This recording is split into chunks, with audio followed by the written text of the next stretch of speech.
another week of Netrunner. How's it going, Iris? Hi, I'm doing well. I didn't really intend to drag you along for all of it. In my imagination palace, it was gonna be a real Yeah. rotating panel of just whatever friends of mine were free each week. Uh-huh. And so far, at least, with the exception of Matt last week, you've kind of been the only one free and willing every week. So Yeah, just me. you've kind of just become the co-host of this stream, which I did not mean to really turn you into. But, I welcome you, my friend. Thank you.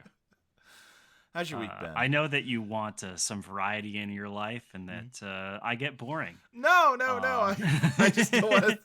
I feel like the more consecutive weeks we do this together, the more of a mandate it will feel like to continue showing up, and I don't want to put that on you. Oh, don't worry. I'm fully capable of putting that on myself. That's exactly what I'm worried about. Oh, okay. Well, in that case, How's your week been? it's been fine. Yeah. I've been reading more comic books, playing just so much Warframe. Mm-hmm. Though I've been spicing it up a little. I've also been playing some Ghost of Yotei when I'm not playing Warframe. Yeah. How's So that's been going well. going? It's pretty nice, It's an open world game where you have a horse and you kill people with a sword. I think what the last big triple A game I played was, because I feel like I really haven't had one this year. Like Monster Hunter, I guess, but also I did not.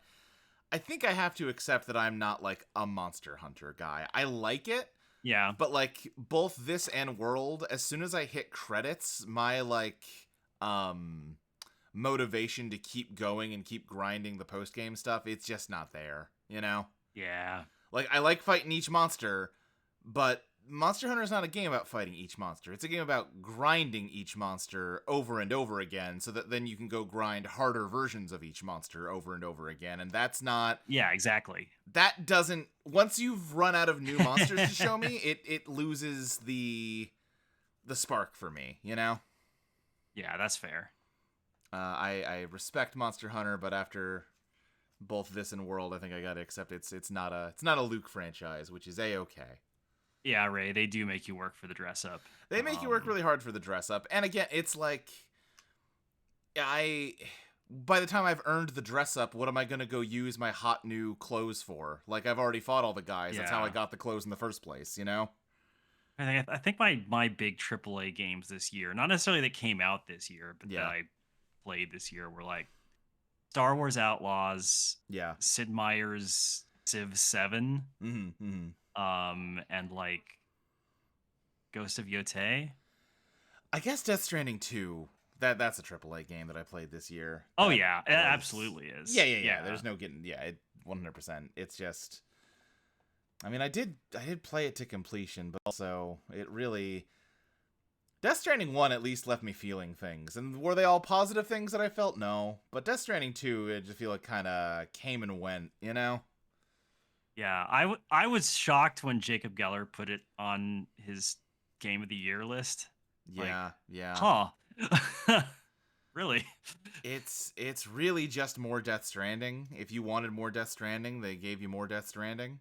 It's kind of got all of the same positive qualities and all of the same problems as the first game. It's I played it for 60 hours, so I guess I can't say I disliked it, Clearly I liked it enough to finish it. Justine, do you prefer pre-world then?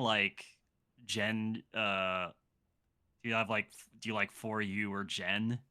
Is that kind of your Monster Hunters? I should Rise a lot, so maybe more of the not the big main ones. Rise was really good. People liked Rise. I skipped Rise because really I heard fucking good. The thing I had heard was that the thing they added was a tower defense mini game to defend your camp from monsters. I was oh okay, I can skip this one. But maybe that was but it basically doesn't exist. Like, sure, Sure. you do occasionally do that. Yeah. But it's it's mostly the occasional story battle, and that is not the primary thing you will be doing. No, that makes sense. That makes sense. Uh, Because it's the thing I heard about when it came out, and then I kind of didn't hear about it at all afterwards. So I'm like, okay, I think it may have been a smaller part of the game than I was led to believe.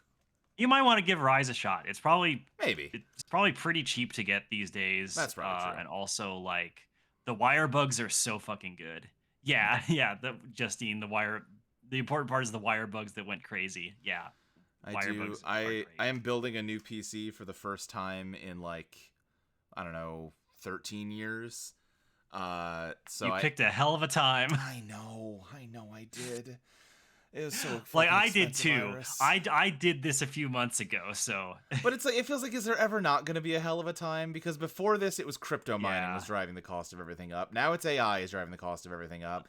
Now the AI bubble's going to crash, and it'll get driven up by scarcity because all of the tech companies won't exist anymore.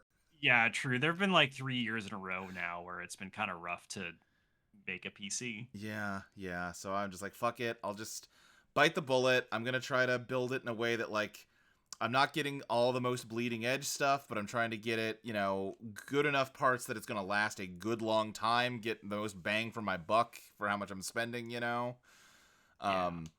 So with all that in mind, the only part I'm still waiting on is the GPU, and once that gets here, I am kind of thinking, like, I mean, I want something to put it through its paces, right? I want something to justify the insane amount of money I put into it. Yeah, absolutely. I might finally give Cyberpunk a try, just as an excuse to, like, wow me with some graphics, Oh yeah, I mean that's certainly a good one to do it with. Like, there's definitely, like, Cyberpunk 2077. It's such a fucking weird game because, like, there's parts of it that really, really frustrate me and suck. Yeah. But also every so often I'm like, oh shit, you actually tried here and, like, have something good going. Yeah. Genuinely, the ending I got is not one of my favorite endings in a video game, because, like, that's too broad of a brush, but, like, games like that don't stick the landing nearly as often as you'd like them to. Totally. And that one actually, like, had, like, an ending. Yeah. I really, really liked the ending I got. Like, was one of my favorite parts of the game, actually. Right. Well, and if you got a good ending, like, that'll sort of help paint over some of the rough spots. 100%. The ending, people don't value endings enough, Yeah, they're so important. I've said it before, a good ending is the difference between, like, a tragedy and a cool skateboard trick. Yeah. Like, it doesn't matter how many flips you do if you land on your head at the end of it. Yeah. But yeah, we're here with some Netrunner. I'm now looking at these win rates, and the adjustments I made to this Bangoon deck apparently did nothing to improve the win rate on it, which is a little bit of a bummer. But hey, is what it is. I have been not really, I've been waiting for this stream to start trying to jam anything else.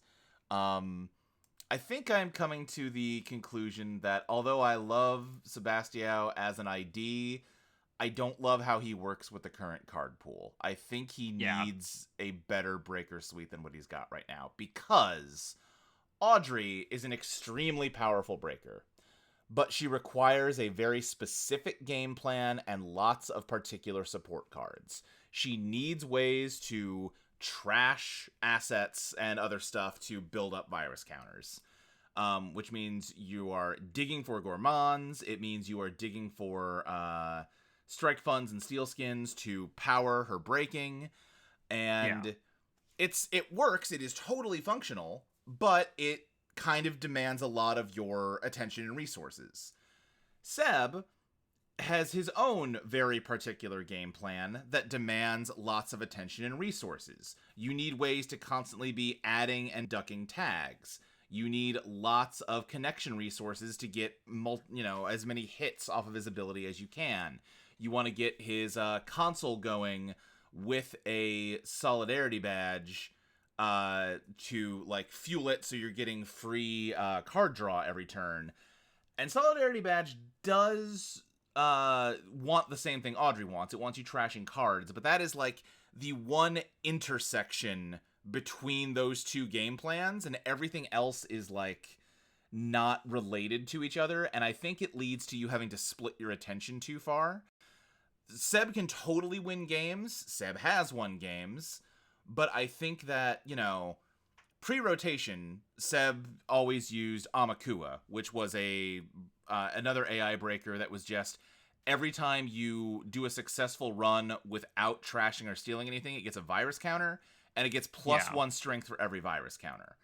And that just was such a smoother experience. You could just hammer archives for a bit to build it up, and then just run wherever you want to run. It had its own weaknesses, obviously. It kind of has a similar Audrey problem, where like if they just ice everything up tight, it's hard to get in and start building those virus counters. But at least in that case, once you did get through, you didn't have to do anything extra, Boom, you have a virus counter because you made it in. Whereas Audrey, it's like, well, you can't run archives for that, and if you get somewhere else, you better have the money to trash, or you better have a gourmand handy, and it just... Yeah. I think it's spreading itself a little too thin. So I think I am deciding I'm putting my good friend Seb up on the shelf until Vantage Point comes out in a few months here, and we will reevaluate at that point. Bangoon, I still love. I still have not found a corp ID I like better than Bangoon, but also, I've played so many fucking Bangoon games, so I'm willing to branch out a little bit. I mean, just between these two iterations of the deck, that's 200 games. Here's another 377 games.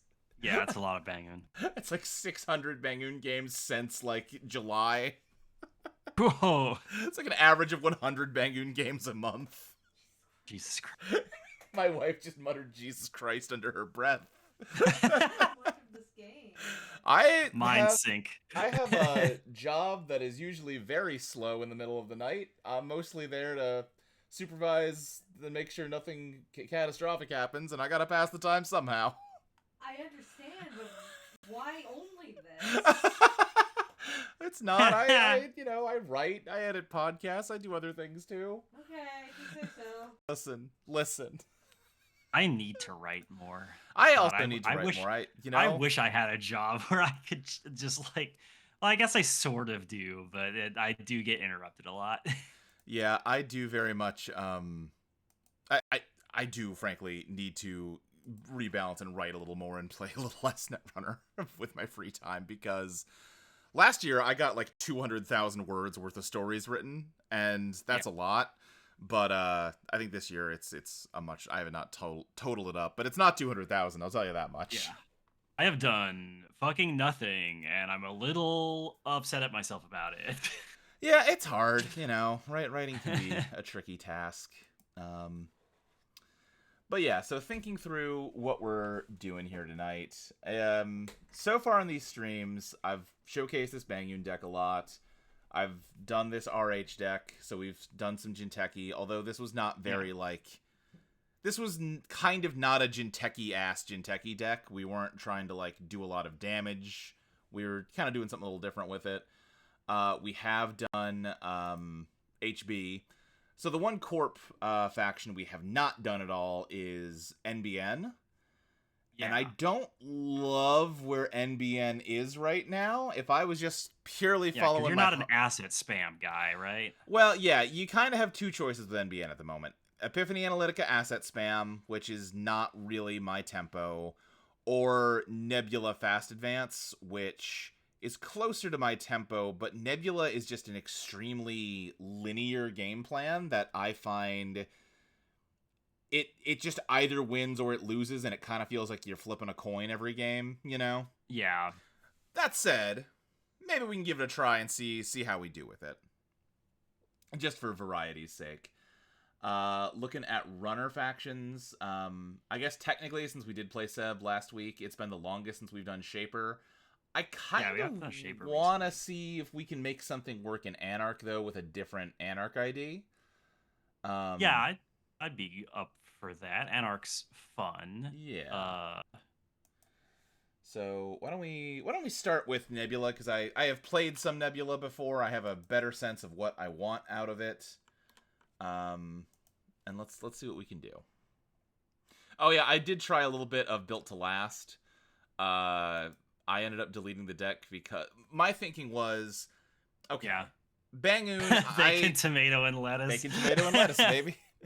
Because my thinking was, all right, Bangoon is a very, I like it a lot, but consensus among people that are better at this game than I am is that Bangoon's not very good.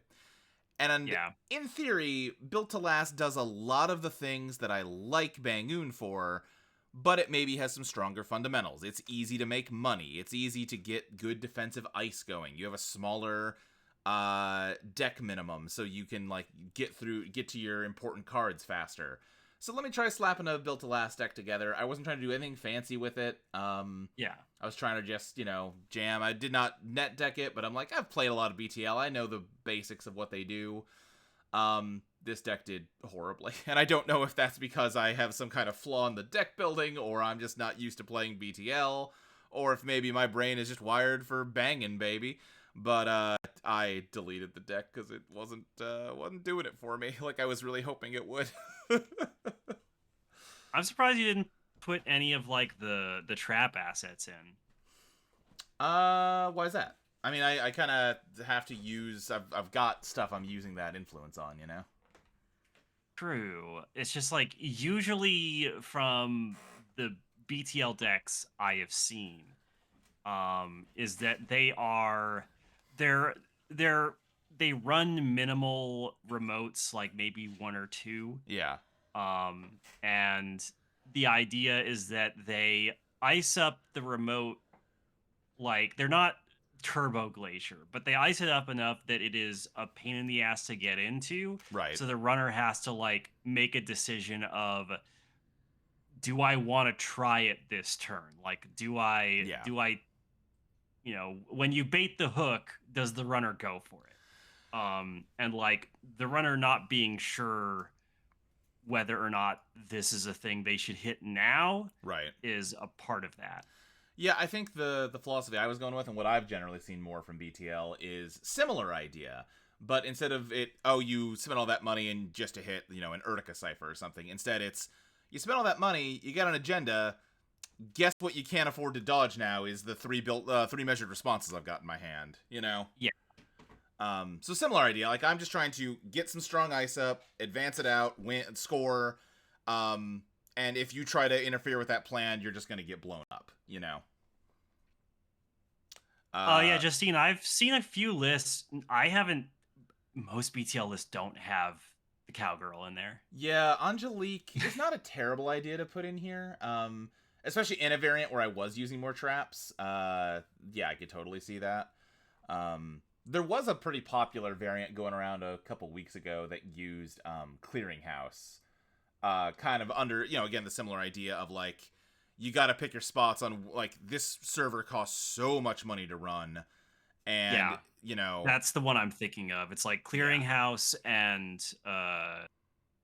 Urtica Cipher's the other one. The and also I've seen with wall to wall using that as a advancement strategy. Yeah, wall to wall might make sense in here. Actually, that might be an important missing piece. Because you only get the BTL rebate on the first advancement of each of these pieces of ice, right? After that, wall to wall is the better deal. But yeah, for whatever reason, this did not really come together for me, and that's fine. I wasn't losing every single game with it, but I was losing maybe 3 out of every 4, and that was no good. Yeah. But yeah, why don't we give a Nebula deck a shot and see what we can do here. So Nebula, let's see. 3 Spin Doctors is kind of goes without saying. Tomorrow's Headline probably goes without saying. Hedge funds. Yeah, you don't even have to find influence on it this time. Yeah, exactly.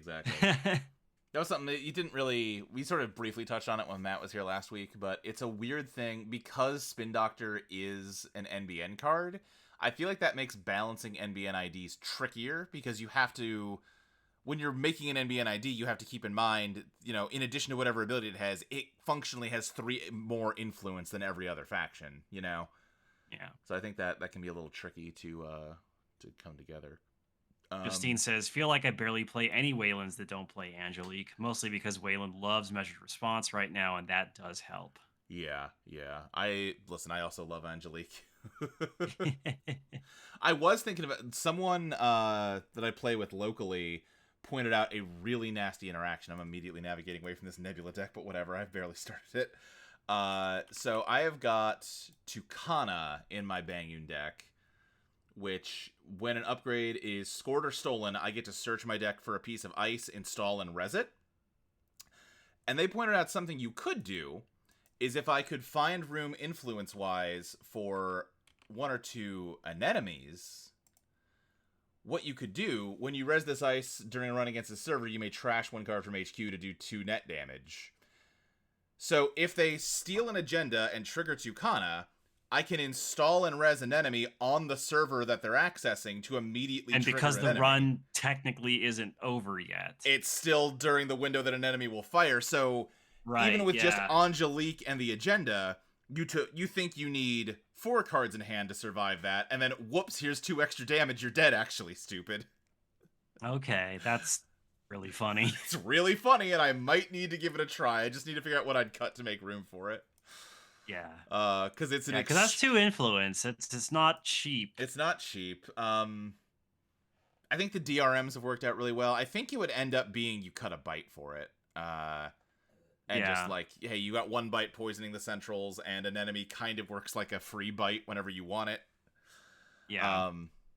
Maybe you cut Daniela to make room for 2 enemies, but Daniela gets so much work done. Anyway, let's go back to building this Nebula deck. Emerald's asking if you still have a tummy ache or if you're good now. Oh yeah, I don't know. That was weeks ago I had a tummy ache, but I appreciate you asking. Also, hi. Hello. So what else do we want? The, general way that people play Nebula is they do not ever bother building a remote server. They just care about defending the centrals. Oh, the title apparently says you still have a tummy ache. Oh, do I? Shit. Hold on, how do I... Does the stream title actually say that? Yeah, it says that in the go live notification. Oh, that's really funny. That's been out of date for like a month. I didn't even notice that. Me neither. It's fixed now. But yeah, the general way people play Nebula is they do not even bother setting up a remote server. They just fortify the shit out of their centrals, and sooner or later the runner's going to have to let you take a 4-click turn that you use to fast advance out an agenda. And then it tends to be kind of a toss-up between some Nebula decks will just use that to force a lot of pressure and make the runner walk into end of the lines or measured responses, and some of them will just stick to the fast advance plan and use nano management to finish out the game. I'm kind of leaning more in the nano management direction, at least right now. I have also seen some Nebulas do build a small remote with, what do you call it? Vladisbursk Grid, which lets you, it's an upgrade that you can advance, and then you can move 2 of those advancement counters onto another card in the server, which makes it easier to fast advance stuff out. You can kind of, hey, if you have spare clicks at any time, you can just get some advancement counters on Vladisbursk and let it cook until you're ready to fire it. I have seen that variant on it, which is maybe worth thinking about here. In terms of Agenda Suite, I do think the strongest fast advance tool we have is the other Vladisbursk card, Shipment from Vladisbursk, which is if the runner has at least 2 tags, you can just put 4 advancement counters on 1 installed card. So, you can fast advance a 5/3 if they have 2 tags. So I think that means we are going in a very tag-heavy direction. Tag strategy. Yeah. So we're going, 3 pings, 3 fun houses. Those make sense to me. Maybe we go with what would be really interesting, and this is maybe getting, kind of the Seb thing. I'm spreading myself too thin, but it's a thought worth turning in our heads a little bit, is that B1001 is like a staple of NBN asset spam, which is that if the runner is running any server except the one that B1001 is in, you can remove a tag to end the run. If we could get a remote setup with like 1 or 2 really shitty pieces of ice, B1001 just becomes like the thing that makes these centrals completely bulletproof in a really nasty way. You know what I mean? And obviously we want the centrals bulletproof because our ability is active if the runner can't get into them. So we want them as hard to get into as possible. So if we got a few tags going and got like a B1001 behind a Starlit Knight, that might be an interesting idea. I don't know if it's, again, this might be kind of too many ideas in one deck to like fully flow together, but let's noodle with it,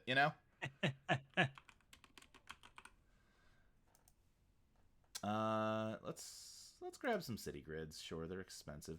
What do you call them? Petty Cash is pretty critical for this because it lets us sneak into a 5-click turn with Nebula. Did I grab Nano Management? I did not. Let's grab 3 of those, and that's basically our entire influence spoken for. We have 3 influence points left. Yep. What does pivot cost? Nano Management. I think we should throw 1 pivot in to find... Well, that's a double, though, so that kind of... Yeah, that doesn't sync up very well. Oh, but you get to play it with it. So let me think of how that math would work out. If we're flipped as Nebula, we play pivot, we spend 2 clicks, we gain 1 back from Nebula, so we have 2 clicks remaining. Then we play Nano Management off of it, which gets us to 4 clicks, right? Let me read the exact text. It just gain, click, click. Yes. So that would get you a 4-click turn, which is what you would need to install advance, and score out a 3-2. Yeah. So that's worth thinking about. If we're going in a very tag-heavy direction, I think Freedom of Information makes some sense here. We can at least turn it into a 3-2. Hopefully. That's the idea, at least. You're right, Justine. It also does remind us of the Palpatine post. Pivot. We will do 2 Starlit Knights, because we don't really want to see one early on. If this works at all, and I don't know if it will, 3 B1001s is probably too many also. But if it works at all, it's more of a close out the game kind of move. What does this put us at? Agenda-wise, 8 points, so we need 12 more. I think we need the next big things just for low agenda density. Maybe Send a Message makes more sense, but we'll see. And then that leaves us with... What does next big thing do again? Next big thing, if either player scores it, then it gets a counter on it, and the Corp can spend a click to draw 4 cards and then shuffle as many cards as they want back into R&D. Okay. I see. So it's almost like another Spin Doctor, essentially. Pretty much, yeah. And it helps with agenda flooding, which, because we're playing a game where we're sitting back and waiting for the right opportunity to fast advance, agenda flooding is a concern. Yeah. Okay. And also, it's just the only 5/3 that's in faction for NBN, so it's either that or we go for a neutral. We go for Send a Message if we want low agenda density. Which we have some pricey ice, so Send a Message might not be the stupidest idea, but I'm going to start with Freedom, or with could be useful. Remastered, in theory, helps our game plan a lot because it's a fast advance tool, but I think scoring out a 4-2 without any tricks here is really tricky. So I don't think it's the right call. I think we grab... Is it embedded reporting? Yeah. 3-2s. We are never actually going to trigger the ability of this card. It's just points. Let's do that. You need a minimum of Yeah, we need one more point. We could just do post-truth dividend to round us out here. This is a relatively high agenda density, which is not great. How would we fix it? We would drop... Well... I mean, you could drop post-truth in tomorrow's headline for one send a message. Yeah, that's true. That gets us to 8. We could... Yeah, maybe. I'll tell you what. Let's go with this for now, and if we're finding that we're flooding too heavily, that's the move to make to try to fix it. Okay. We're very low on ice right now. We're probably too low on operations right now.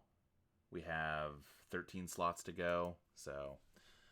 we've got hedge fund, we got petty cash. Touch-ups has been banned, so we can't use that.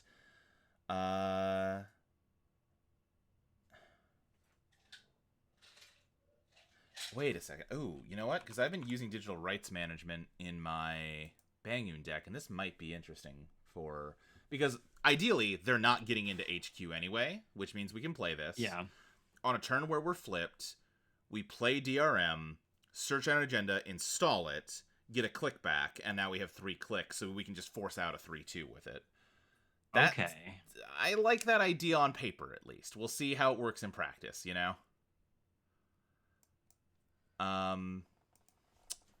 What about... Oppo research might not be bad. If we're trying to just bury them in tags so that we can fast advance stuff. I think that makes sense. I'm starting to think that City Grid does not make sense in this deck. I don't think we're going to cut that. I think Predictive Planogram makes a ton of sense in this deck. It's good generically, even if we don't get the tag. And if we do have the tag, it's just pure gas. Yeah. That is probably good on operations. We have 6 slots left. We're currently at 11 ice. Yeah, so we just want to get some damn ice in here. How does VSA suit us? Maybe. Let's toss some VSAs in. Mesna Chesvo does not tag them, but it is just a strong ice. I think it's worth tossing some in. We could use some better barriers. And also, we still have 3 influence we can spend. So can we get... let's see. Subtype barrier. Not a cat. Not envelopment. Not Kessleroid. Maybe... No, I don't think Logjam makes sense because we have no upgrades and very few assets.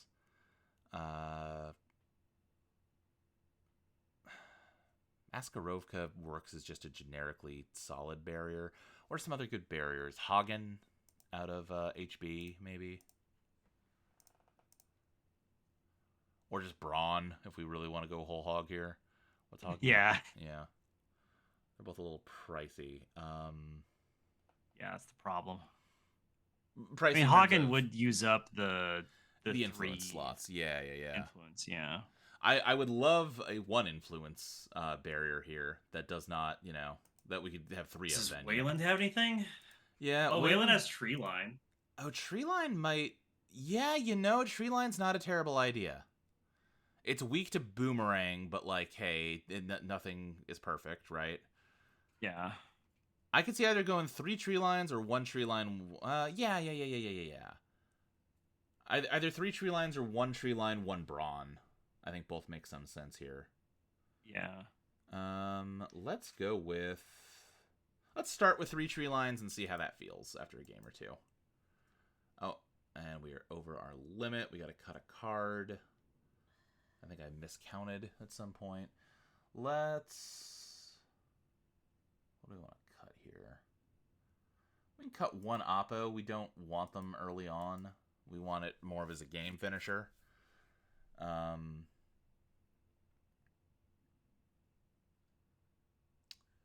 Doom Scroll's also an ice worth thinking about. Justine says white space is worth considering due to how cash poor you might make a runner bringing tags down, but tree line is worth testing. Yeah, that's a good point. That also made me think. So what we're gonna try with the current agenda suite, but like, there is another 5-3 agenda that NBN has. Oh wait, no, sorry, it's banned. Are you thinking of Bologna? Yeah. Why did it show up in my fucking standard search in Netrunner if it's banned in standard? Because it's still part of the standard. It's not rotated is the only thing that means, yeah. Okay, because I was like, Bologna would work well, but it's banned. Fuck. Yeah, like in theory, they could unban it at any time, you know? Yeah. Doomscroll, gives more tags and also punishes tags in a pretty gnarly way. I don't hate Doomscroll, but do we have room for it is the question. We'd probably dump VSAs to make room for it, because those don't... VSAs maybe don't make sense here, because they don't end the run, And we don't want... So what about F2P? Because that's also... Add install or give the runner a tag. Yeah. I want to try some F2Ps, just to give us some more sentries. I don't have a ton of faith in this. I think we're doing stupid shit. But I think we're going to give it a test, see how it feels, and we'll go from there, Okay. I'm guessing this B1001 Starlit Knight thing just isn't going to work, but it's worth giving a shot. So let's see. I mean, can we give it some kind of pun name with the Starlit Knight and the Nebula? Starlit Nebula. There we go. Beautiful. I'm so smart and clever. And let's grab that into JNet. No, deck builder. I was on the right page already.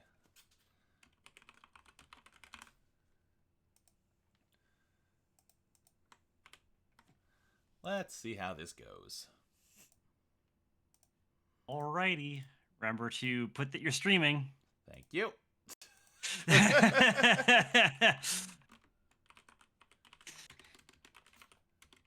As I see you immediately just slam it. Not /SSJ Speed Racer. /Video Entropy. Thank you. Okay. Here, I'm screen sharing, by the way, with you. If you want to. Yes. Yeah, I know. Okay, just making sure. Justine says, the one problem with Doom Scrolls is porous to the right kind of Anarch. Yeah, absolutely. In theory, we want lots and lots of ETRs, but at the same time, it gives tags. We ended up not going with it. We went with FTP instead, because FTP either gives tags or saps your money, and I'm happy with either outcome.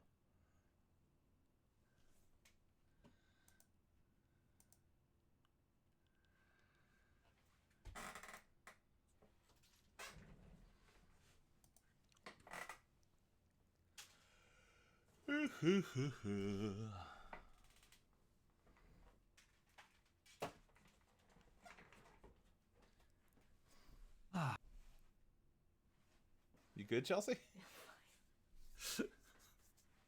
Alright, I know you mentioned you've been maybe thinking about dipping your toe back into Netrunner because you've been here every week. Yeah, I have.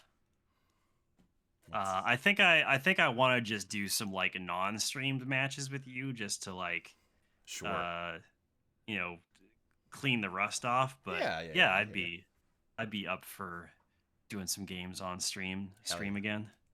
Love it. Also, just because I've had sort of a card game itch lately. Yeah. Haven't had much chance to play Magic with other people lately, just because a lot of stuff happens on days I'm working. Sure. Yeah. And also, like, I have not been able to find Riftbound cards, so. Oh, sure. Yeah. I think we could, like, make do with this hand. I think if we mulliganed into this hand, we'd be like, okay, we can figure something out here, but I think it's a mull. There's no money. There's only one ice. I think let's see if we can do better.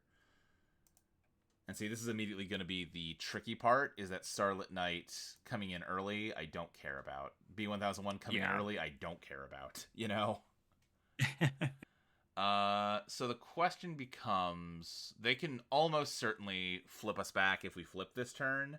Does that mean that we sit on hedge fund until we are in a stronger spot? And I think the answer is no, because we need money to get our early ice set up.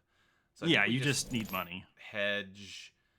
I think we slap Starlit on R&D, FGP on HQ, and hope that they eat some tags.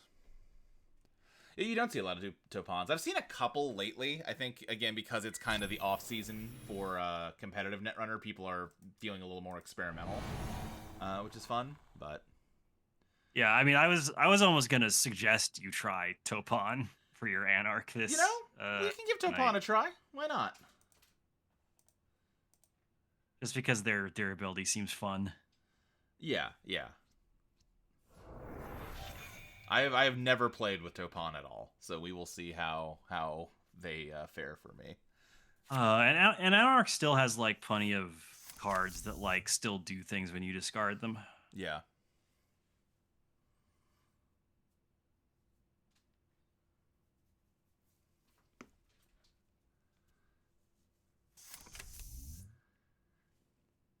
Yeah, Topon is a little bit of a retrain of a console that rotated, called, I think, Patchwork, I want to say.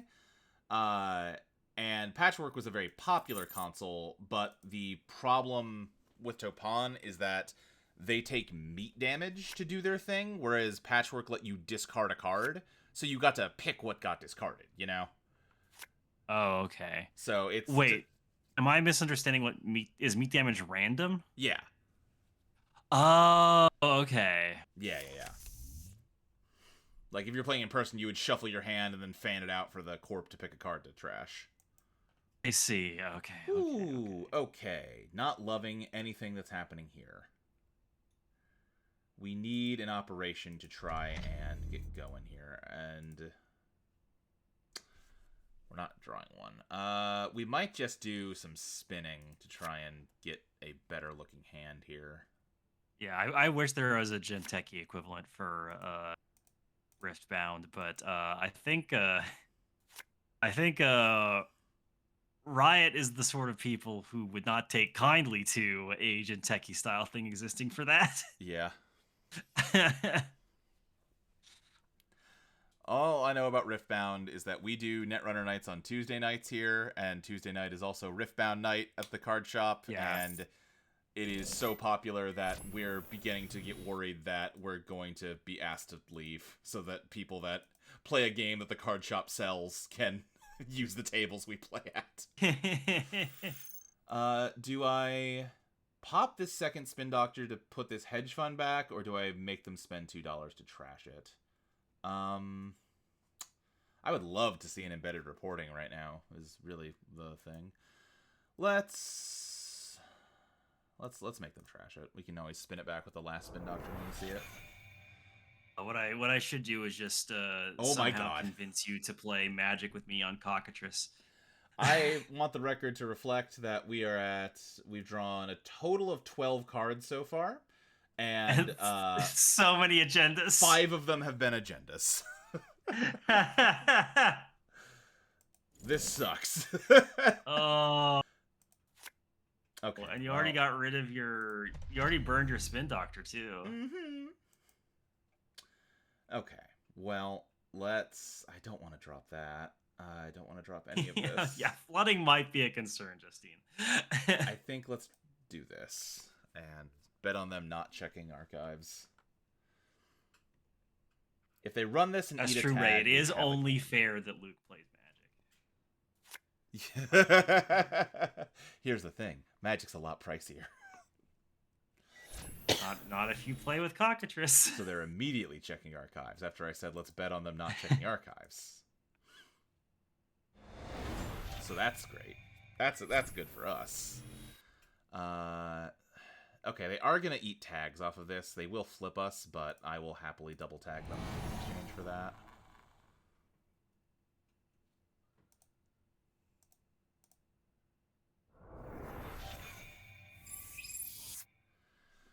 So we could go flat fucking broke scoring one of these Freedom of Informations off of a nano management. That sounds like a bad idea. Yeah. I think we just do this and then this and this.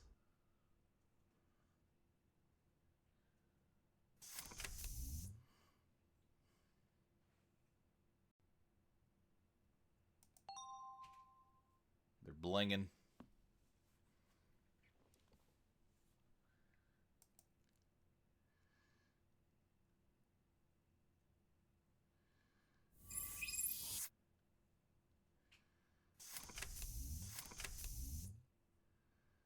Okay. Not great. I think we're getting left in the lurch here to just keep doing this. Yeah, this is a problem. And maybe something we should have kept in mind with when we were counting up like how many operations do we have to flip Nebula. You know, the shipments and the nano managements are not actually flip cards because we want to use them when we're already flipped. You know what I mean? Yeah. Have we already thrown out a nano management? No, we haven't. God, this sucks. Okay, petty cash helps. Hey, Luke, do you want to ban that spammer real quick? Do we have a spammer? Oh, yeah. Because I don't have mod privileges. How do I do this? Or can you ask your wife to ban them? I don't want to bug her. Okay. She's knitting to read the thing. Let's see. Fair. I'm just gonna tell this person thinking. I'm clicking the little sword and nothing is happening. I don't know if I'm doing this right. Okay. Oh, here we go. Ban. Okay. I don't know how technology works. What do we hold on to here? I think we hold on to... Boy, yeah, this is tricky.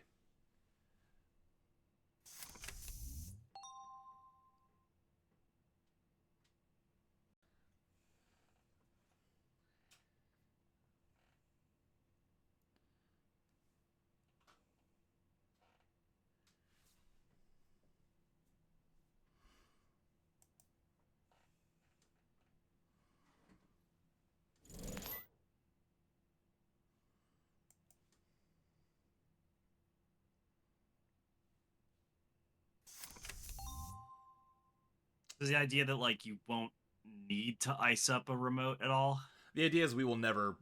nothing is going into a remote for a whole turn. Got it. Okay. That is the hope, at least. Which is why those B1001s are probably a stupid include.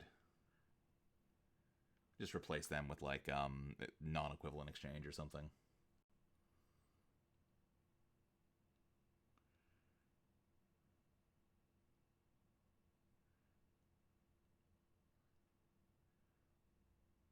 Yeah, because I feel like if there's no ice on a remote, like, yeah, the runner will see that and just go like, okay, well, I need to spend 3 to trash that immediately.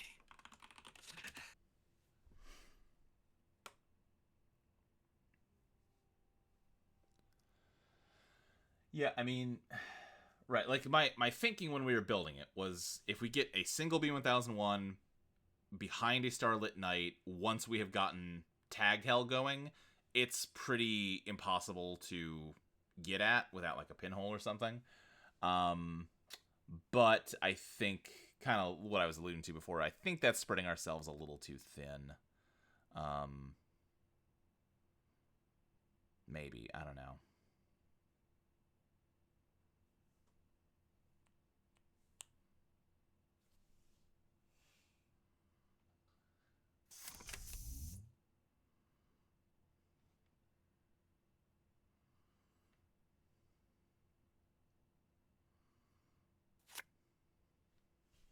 Okay. Another agenda, because why not? Let's play the petty cash, draw a card, and play the hedgehog.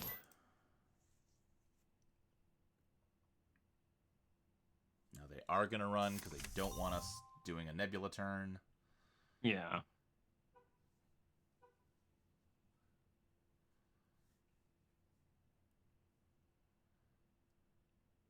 We should probably get a piece of ice on archives to stop the Netrun building counters. And they might have like an Eru in this deck for all I know.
So, I think if we just pop Petty Cash... Let's see. Popping Petty Cash would get us to 4 clicks, which would let us score the embedded reporting. If we did Petty Cash Nano, that gets us to 5 clicks, and we could score Freedom of Information. We would need a second Nano to score the next big thing. Is that really true? Is that how that math works out? And a click. We'd spend 1 click to do the thing, but it refunds itself, so we're at 3, then we get, 4. Okay. So I think we just do this.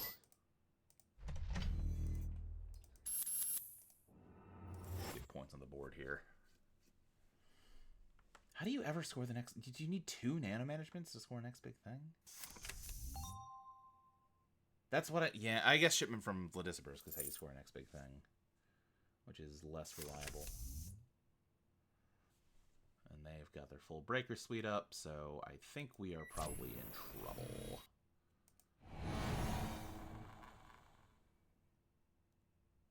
Okay.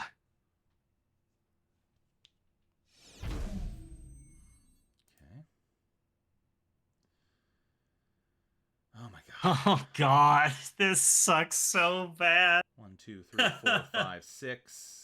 That's out of what, 8 agendas? Yeah, I think you had 8 agendas. Yeah. So I don't think we should take this game as like evidence of this deck sucking. We should play at least one more game before we throw in the towel on it. Yeah, because this is partly just horrendous luck. It is. And they can have a freedom, because if they take that, then that gets Threat Live for Oppo Research.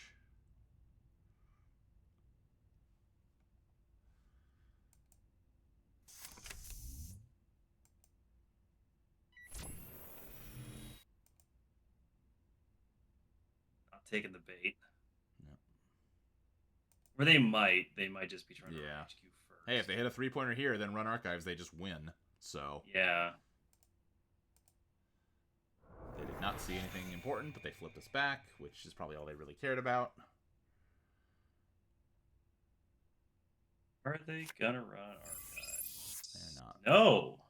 We're gonna leave it. We will Petty Cash, we will draw, and I think let's just double up on the fun houses.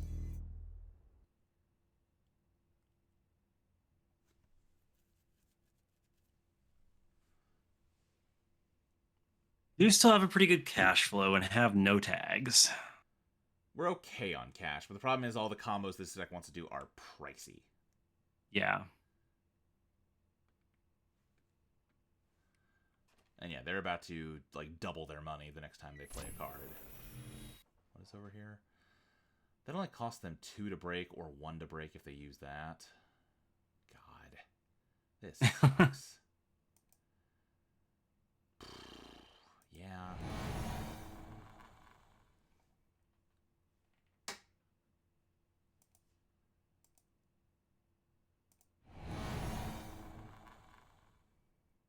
Like, the good news is this does hurt their money.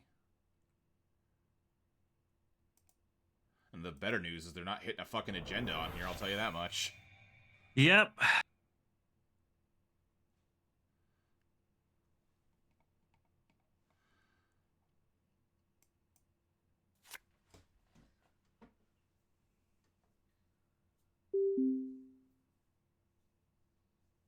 We should have Behold in here. I don't know why I didn't think about that.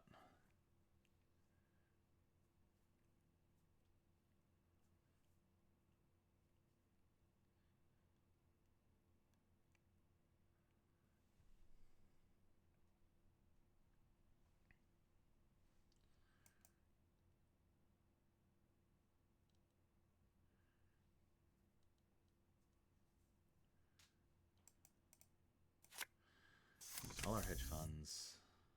This is our second petty cash. We're just not drawing what we need to draw.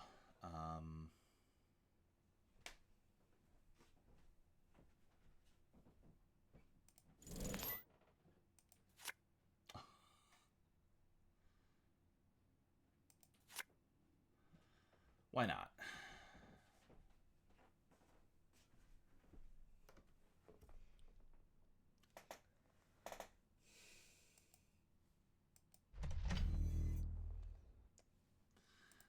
I don't know what we're doing. what we're doing is losing the game. We've drawn every fucking agenda we have.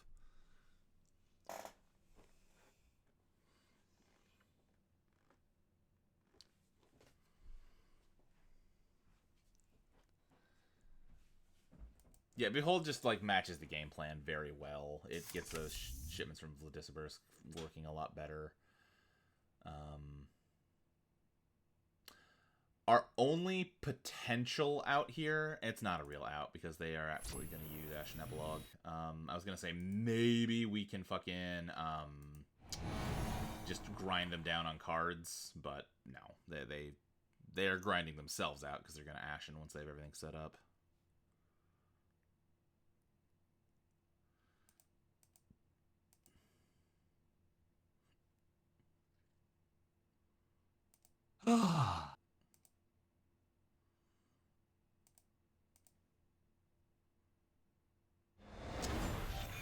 Yep. There we go.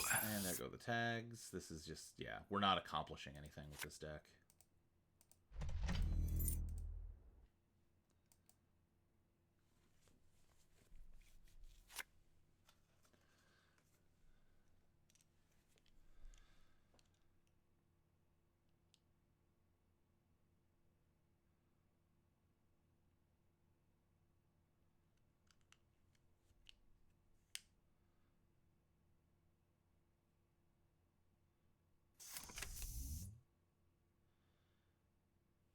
Oh, Game Dragon on. That means the fun houses are not a monetary tax at all. Can't afford that, which is fine. It was just kind of bait. Great. Hey, a way to search out agendas. That's useful.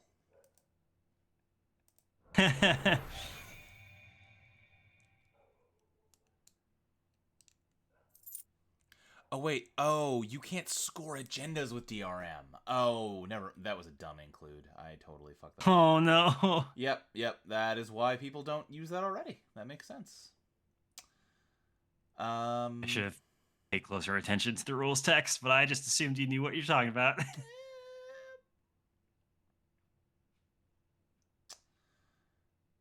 Farts.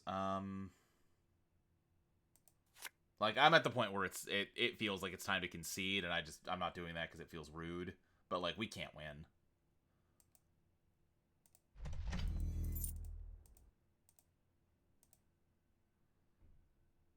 Like, we're just killing time until they do a run. Yeah.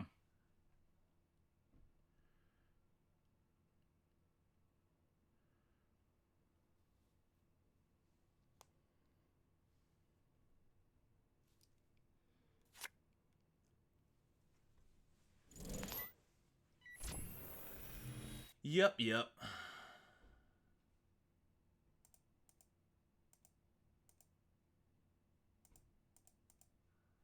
I am hoping they hit a three-pointer and then put us out of our misery. They did not. Oh.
have an enormous board over there. They do.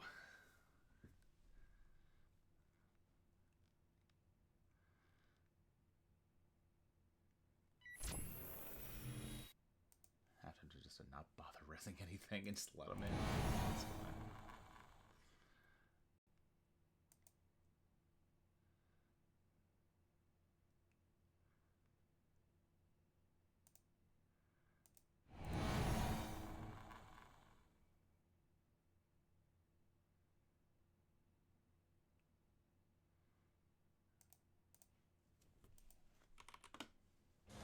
Okay.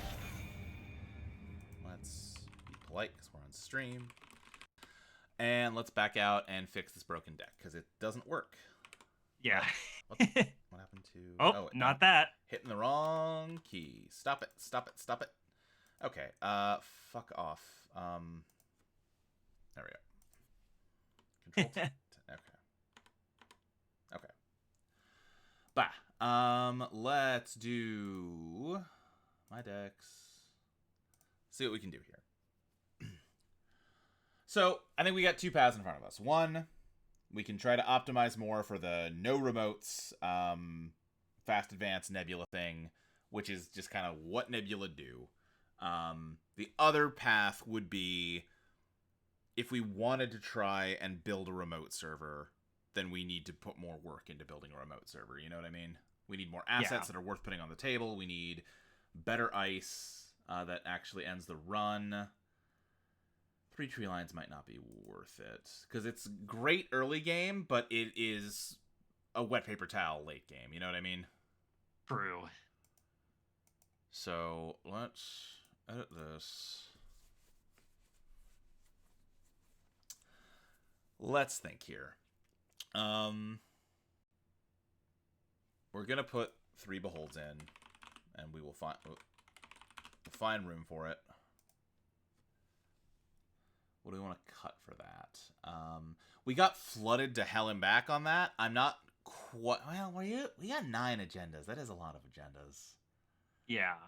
And if you're not doing fast advance. Yeah. The freedom of information was harder to score than I wanted it to be, but that... ideally, we can tweak the deck and make it easier to score. We saw no pings that whole game. We didn't see the fun houses until late. In theory, freedom of information should have been easier to score than it was, you know? We want to pile tags on, though, and B takes them off, so I think that's just a bad call. We don't want to see them. And if we're not doing that, how valuable is Starlit Night? I think not very. I think if we're going to do that, I think Doom Scroll fills the role of Starlit Night better. It's better mid-range ice, it has relevant text, it's higher strength, so it's more expensive to break. I think that all makes more sense. Petty Cache I still think makes sense. I'm still trying to think, because Nano Management feels like it's doing less work than I want it to. If you're on 3 clicks at the start of your turn and you're flipped, you play Nano Management, you go down to 2 clicks, you gain 2 clicks, you're on 4 clicks, then Nebula pushes you to 5 clicks, which is enough to install Quadruple Advance, but not enough to Quintuple Advance. So you're not scoring a 5-3 that way. That's the only problem of going down, adding more 5-3s. Those are much less fast advanceable, you know? Yeah, that's true. 9 agendas is like it's high, but it's an acceptable number. We should try it with this agenda suite one more time before we start tinkering with it, I think. Okay. I don't love it, but it is what it is. I think let's drop to... We're on 11. We're on 15 ice. That's more ice than the amount of ice we drew would seem to imply. Starlit does it at the run end, but that might be more valuable in a kill deck that wants threat 4 anyway. That's very true, but it also is only valuable on threat. And at least in that game, even getting to threat was like out of the question. You know, by the time we could get to threat, we could not make tags stick. Let's grab a Brawn. Big beefy boy. Making them click through a Brawn and then tagging them with a ping afterwards or something is really nasty. It's also, I doubt we have space for it, but an interesting idea. It costs 2. Would be using Mitra Amon to like cycle the pings and get multiple tags off of pings, but we'd have to drop a nano management, and I don't like that idea. Or drop the brawn, which I also don't like. Then we're on 49 cards. We'd want to drop some cards to make more room for more operations that make us money. Something like non-equivalent exchange. I'm going to toss some copies in right now just to have them here, and we'll carve. The other thing I was thinking of was bigger picture, which is more tag punishment. It can either pile extra tags on, which helps with fast advance strat, or make them go broke. Yeah. Or make them go broke. Those are both things we like to do. The question is, how do we balance this out? Because from here we have to cut 4 cards. I think cutting ice is kind of out of the question. Or maybe we cut ice, but we'd have to replace it with more ice. I think we're already 14 ice is as low as I want to go. Really, I think. Yeah. Do you cut the oppos? We have nothing to trash other than the beholds. But then if they've hit the behold, they're already tagged up. Yeah. So maybe the oppos don't make sense. Yeah, because otherwise it's purely reactive to them stealing. Yeah, particularly Flanagram, another card we did not draw that whole game. Oh, right, DRM. Right. Thank you for reminding me to cut the DRM as well. Jesus. Yes. Okay. In that case, that puts us at 48. Why don't we put 1 oppo in just for fun? Okay. And maybe we'll replace it later. But okay, I think this is better. There's more money. There's more operations we can play when we're not trying to flip something. You know, because what is it? Oppo, Nano. Well, Oppo we're happy to flip with, right? We're happy to play an Oppo, flip, and then they clear the tag as well. They just give us a turn. Petty Cash works great. Hedge fund. Yeah, Do you want an Amaze in there? Amaze Amusements. Let me look at how Amaze works. Whenever a run of the server ends, if the server stole any... If the runner... Yeah, slapping one of these on HQ would not be the worst. You're not wrong. Because, like, right now, I think regardless of what we do, like, Mana Flood or, like, stealing from your hand is gonna be a threat to this deck. Yeah. Like, even in, normal scenarios. Do it. Let's do that instead of Oppo. And Amaze can at least get you, like, help you get your engine running better. Yeah, if that happens. I totally see what you're saying. Do we drop anything else to make room for a second Amaze Amusements? Because having it is good to have.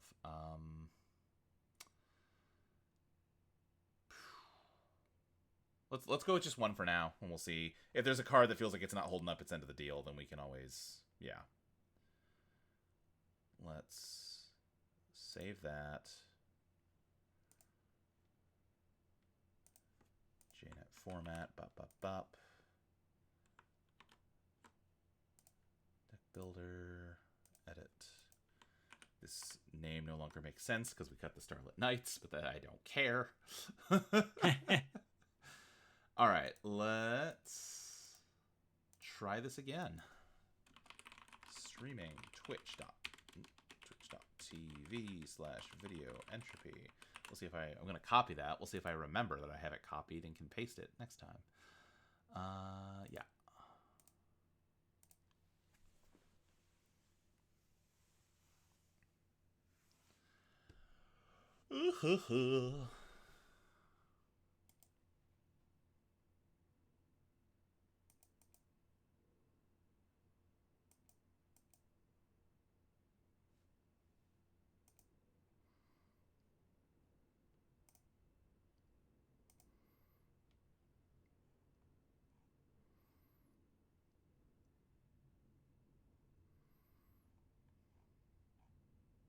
It is funny that you the deck is still called Starlit Nebula, but all All the knights are gone. Nope.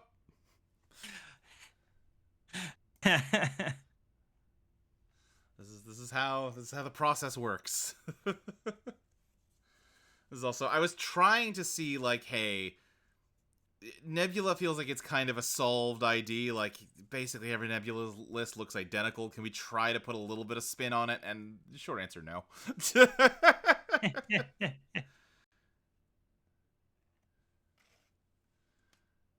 Again, I do wonder, a version of Nebula, I wonder what Nebula asset spam might feel like. Probably bad, because you need operations to trigger it. But my thinking is that, like, part of the advantage of asset spam already is you are flooding the field, and they only have so many clicks to deal with your bullshit, right? And now if you're also flipping Nebula, well, now they have to spend one of those clicks on HQ. You know what I mean? Yeah. Like, you're spreading them thinner, but I think you're also spreading yourself thinner. I don't know how you would hit the right balance of operation and asset to really make that work. It's worth thinking about, I feel like. Maybe sit in the toilet. Yeah. If you do operations that can also let you install at like cards from HQ. Yeah, that's something else I'm probably not gonna have time to try it tonight because we're gonna switch to runner at some point.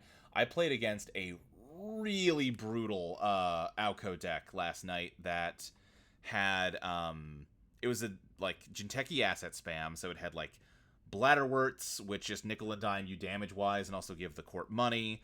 It had, you know, cohort guidance program, because that's like every Alco deck. It had Futs, which do damage when you steal agendas. And then it also had Hostile Architecture, which is a Wayland card that the first time the runner trashes an installed corp card each turn, they take 2 damage. Yeah. So they would just have a ton of assets. They'd have a Fut cooking behind like some ice. And they just kept playing, they kept fast advancing out like 2/1s. Hybrid Release is the Jinteki 2/1 that lets them install a face down card from archives when they score it. And then also, they used the Powers That Be, which let you install something else from archives every time you score an agenda. Yeah. So they would just like do. Why am I typing undo click? Not. This might be a stupid question, but why don't we have Backroom Machinations in this deck? Is it just, does it just not do enough? That is. Read to me what Backroom Machinations does. As additional cost to play this operation, remove 1 tag. Add this operation to your score area as an agenda worth 1 agenda point. Yeah, what's it cost to play? 2 credits. 2. That's not awful. Worth thinking about. We are flooding again, which I'm not loving. Oh no. Have each player gained 2? No. Draw 3. We get the Spin Doctor down. And then we can pitch this. Hopefully don't need a Transfer of Wealth this turn. But it's criminal and we didn't ice HQ, which means that we summoned a Transfer of Wealth into their hand. Oh god. That sucks. But next turn will go smoother here. Please don't steal anything. You didn't, thank you. You're polite, not like that last person we played.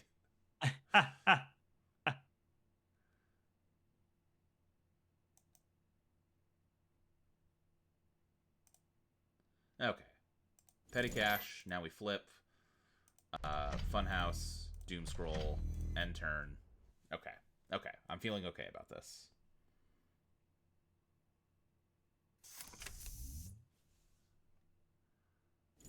Yeah, unfortunately, I'm looking through the NBN operations, and there's not a lot that, like, give you tempo advantage. Yeah. You ate the tags. Okay. Which is the problem with trying to turn that identity into an asset spam, is that operations will often just be tempo sinks. Right.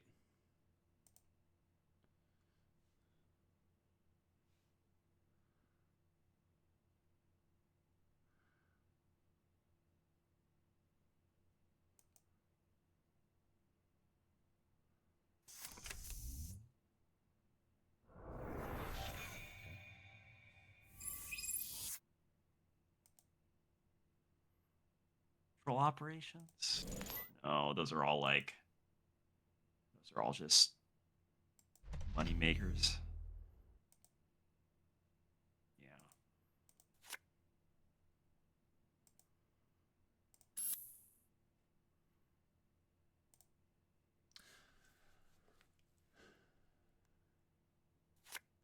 Unfortunately, if we res anything, we're going to be broke next turn. But they're also not swimming in cash. They might not want to challenge us this turn.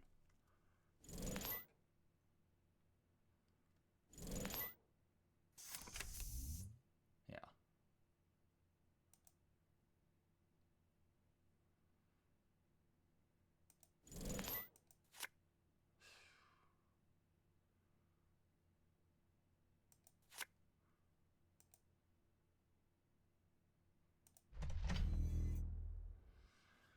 What do we drop? Well, we don't need all 3 shipments. Especially not when we don't have that many tag giving things right now.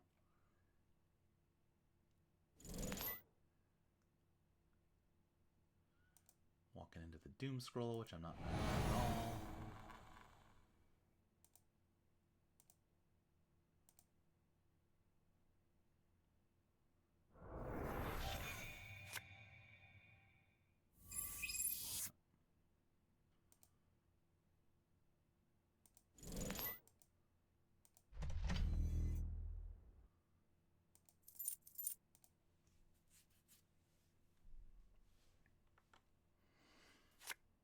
Maybe we could cut down to just 2 shipments because, like, we don't really want to draw at turn 1, right? True. Like, it's kind of a dead draw until we get going, and if we can use that slot to make tags more reliable, then that helps us. You know what I mean?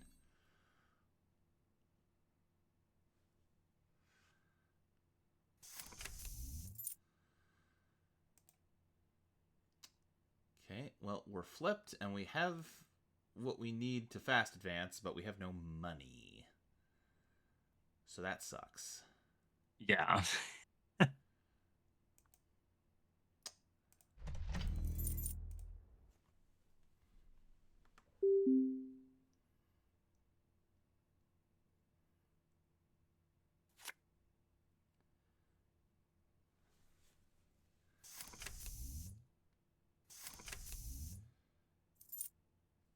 Okay, that's not great.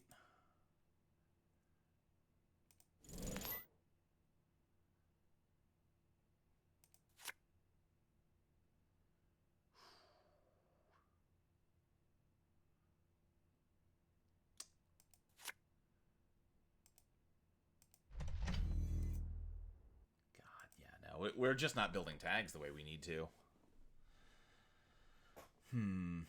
And I don't know if that's just them playing smart or what. Yeah. I have definitely fought NBN decks where I'm like, shit, I have no choice but to go tag me. Like, I cannot keep up with the amount of tags they're laying down, and I don't know if I'm, like, forgetting a card here or what. You know what I mean? Yeah.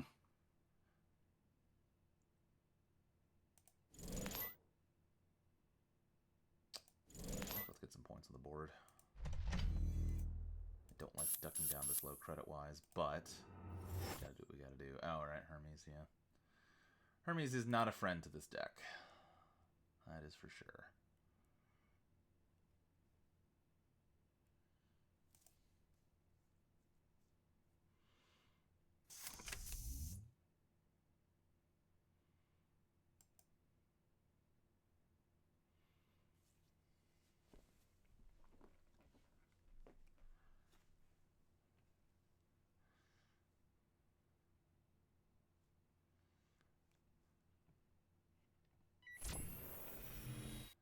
Do we res this? They've got 2 clicks left.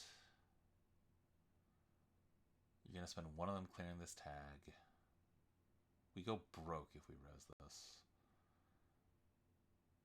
You have 6 credits. So you'll spend 4 to boost, 2 bullets to break. You'll have 2 left over to clear the tag. You will be completely poor if we do this. So I think we do. We also become completely poor, but, you know.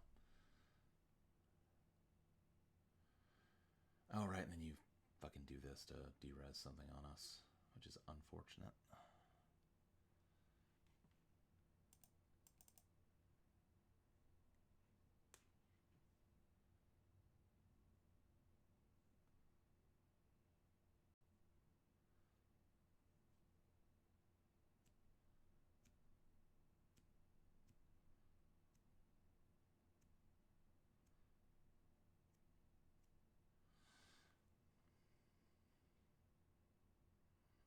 Oh yeah, I guess you don't spend the bullets, you just use FTP's ability. That makes more sense.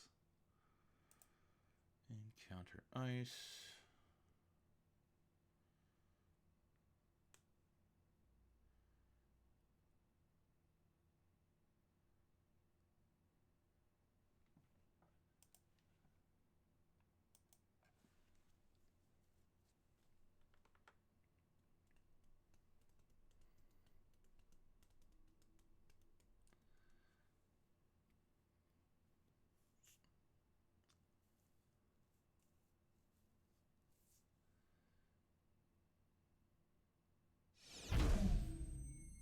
Interesting.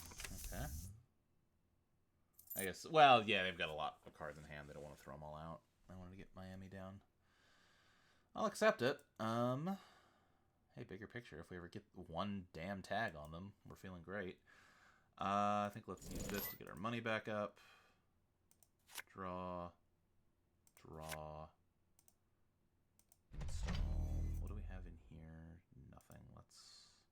We have 2 shipments. God, yeah, this deck is not working. Certainly not working for me.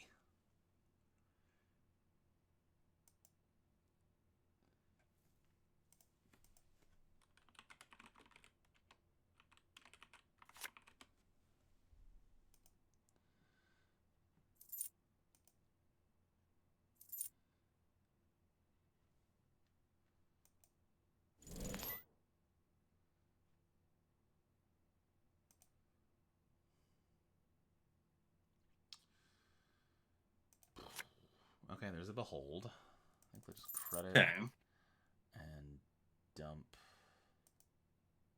these guys.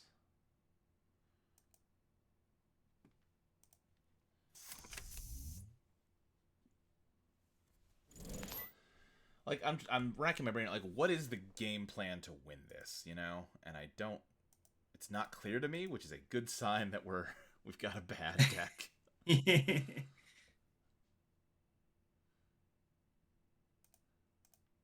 Res the Spindo, pop the Spindo, get rid of next big thing, and I guess give me a Nano back.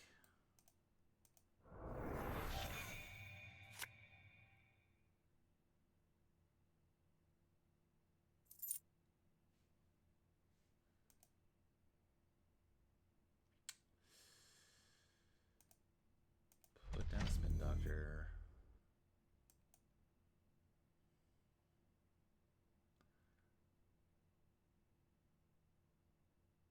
Put down.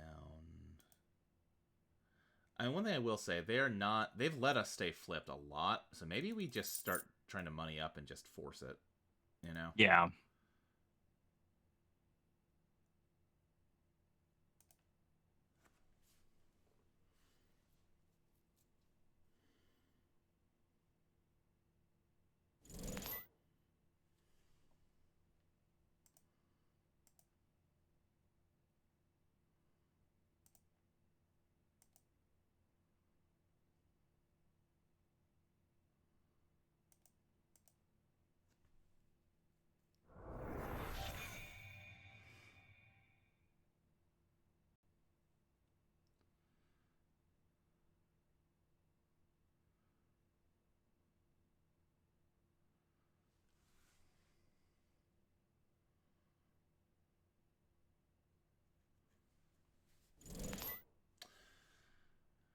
Transfer, okay. If they hit Behold here, we are pretty happy. Other than that's expensive, but then bigger picture gets us the money back. Yeah.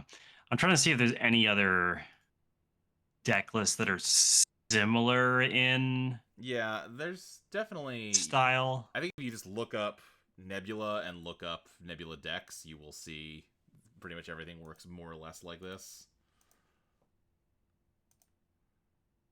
Yeah, I'm looking at one that's has not using any of the uh nano managements. Yeah. It's spending the influence on a lot of other stuff. Like what?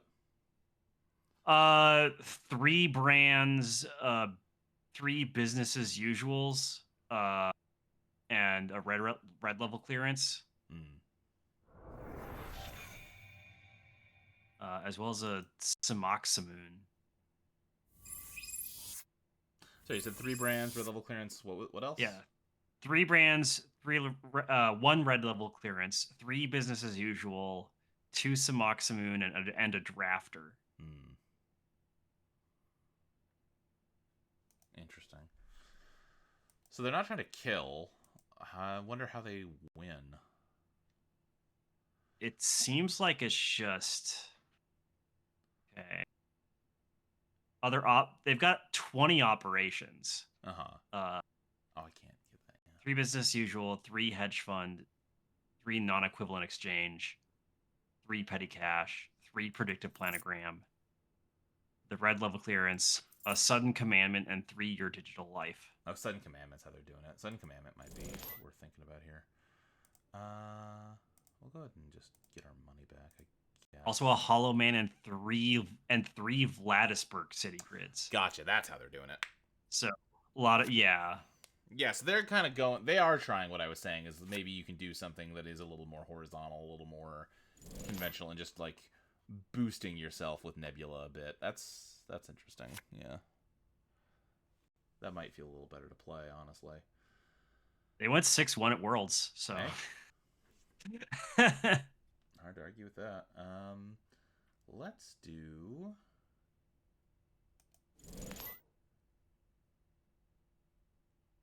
That was excessive, wasn't it? Oh well.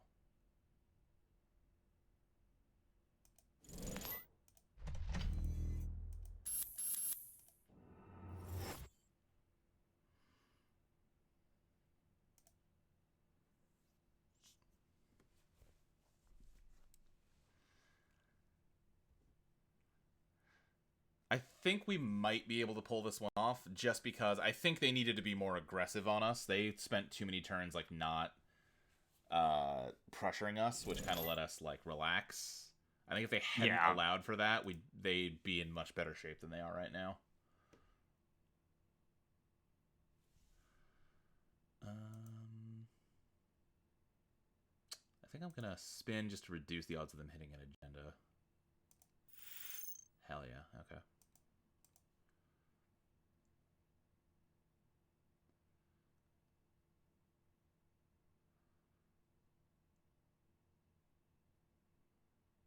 Ah, shit. Okay.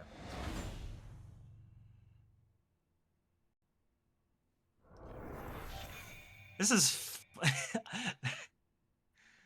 I'm looking at one now that's really fucking weird. I never would have thought to even do this. I'm seeing one that they've got 12 agendas and they're using moon pool to fast advance. Oh, interesting. Huh. That's fun. You can't say that's not fun.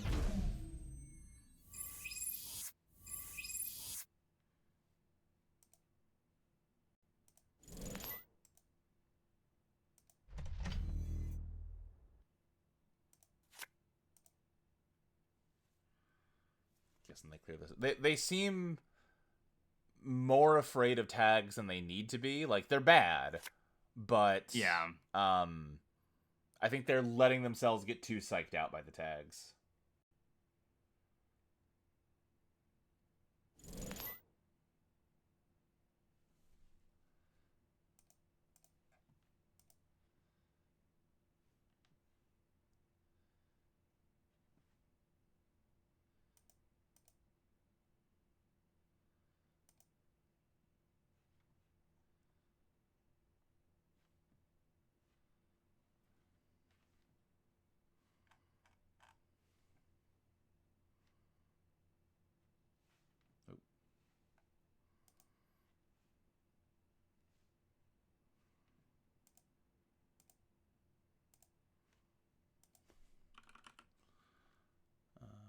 Feral. Okay.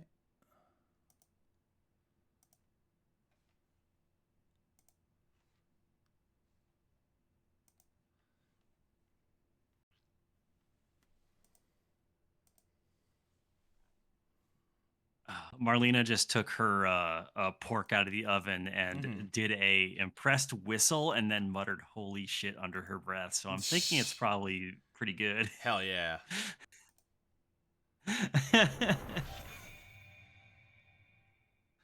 Yeah, no, you should be excited, Marlena.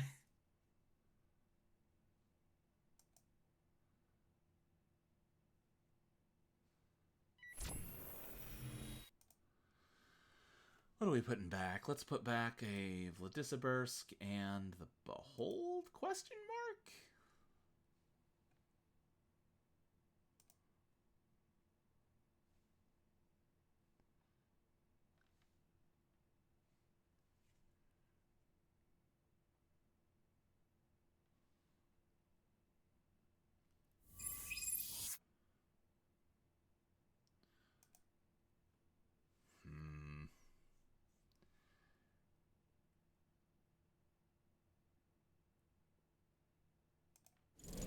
I mean, here's what sucks. I think our best move at this point is to install. Which is not what the deck's supposed to do. But yeah, I mean, in theory, having, a Nebula with a remote seems like it could maybe work. Just because it's... Even if you're not flipping Nebula every damn turn, if you're flipping it now and then, you're putting more pressure on the runner to get through your gross centrals. And you put, like, some light ice over here. I don't know. There might be something to it.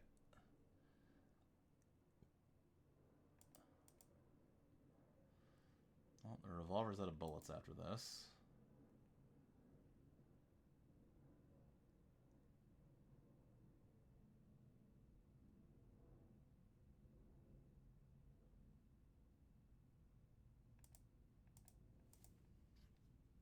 They probably have either a backup revolver or a way to recur it. Yeah. Justine says they want to keep twinning a little too much, I think. Honestly, valid. Frankly, if I have missed a chance to trash twinning, that's probably pretty bad for me. I should be paying more attention to that. But I think this deck has... I'm not emotionally in the game. You know what I mean?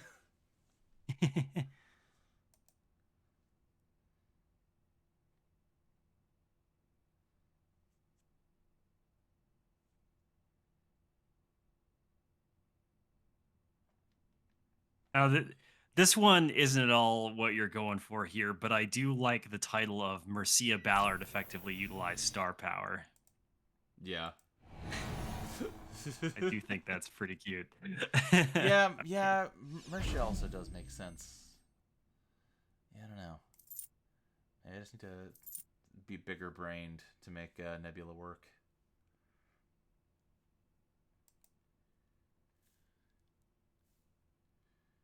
Yeah, to be fair, this is not the type of ID I would immediately gravitate to. Yeah.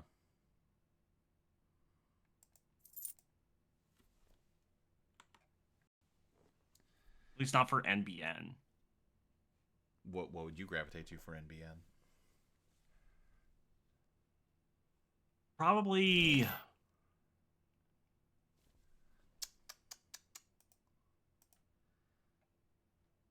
That makes a lot of sense. Yeah, I like... It's probably not a good ID. Okay. But I like Synapse Global a lot. I think Synapse has potential. I think it's another one of those where, like, I have not seen many people really make Synapse pop. But in theory, it's a good ability, right? Yeah.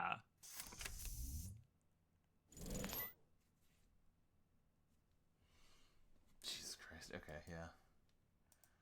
Yeah, because, like, it can activate both on the runner's turn and on your own, which can be a huge tempo gain. Well, bronze worthless because you've built up a bajillion Corpira counters. Also means the runners don't want to remove tags unless they have to. Yeah, yeah. Yes, and yeah, the Baya bands, they threw that out. I'm like, oh. That's like a really, that's kind of just the perfect counter to what I'm doing over here, huh? Okay. Okay.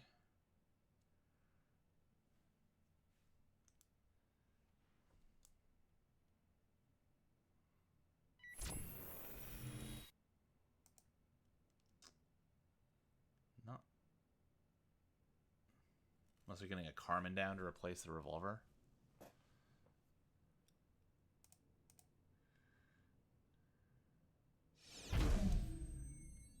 But no, that was their last click. I don't know why they did that. I guess just Corpira counter.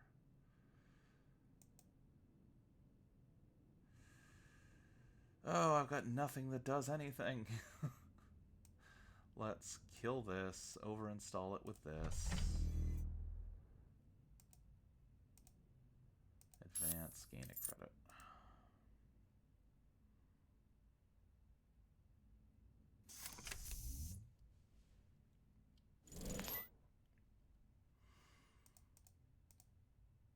I have not shown a strong barrier a one time. I'm not sure why they are so... I think they're too focused on getting these Corpira counters. Like, you've got 2 bypasses ready to rock here. I'm not gonna bother with any barriers.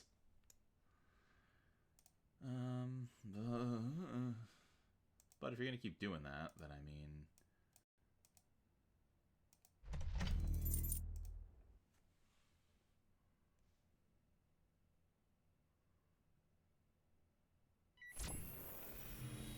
Okay.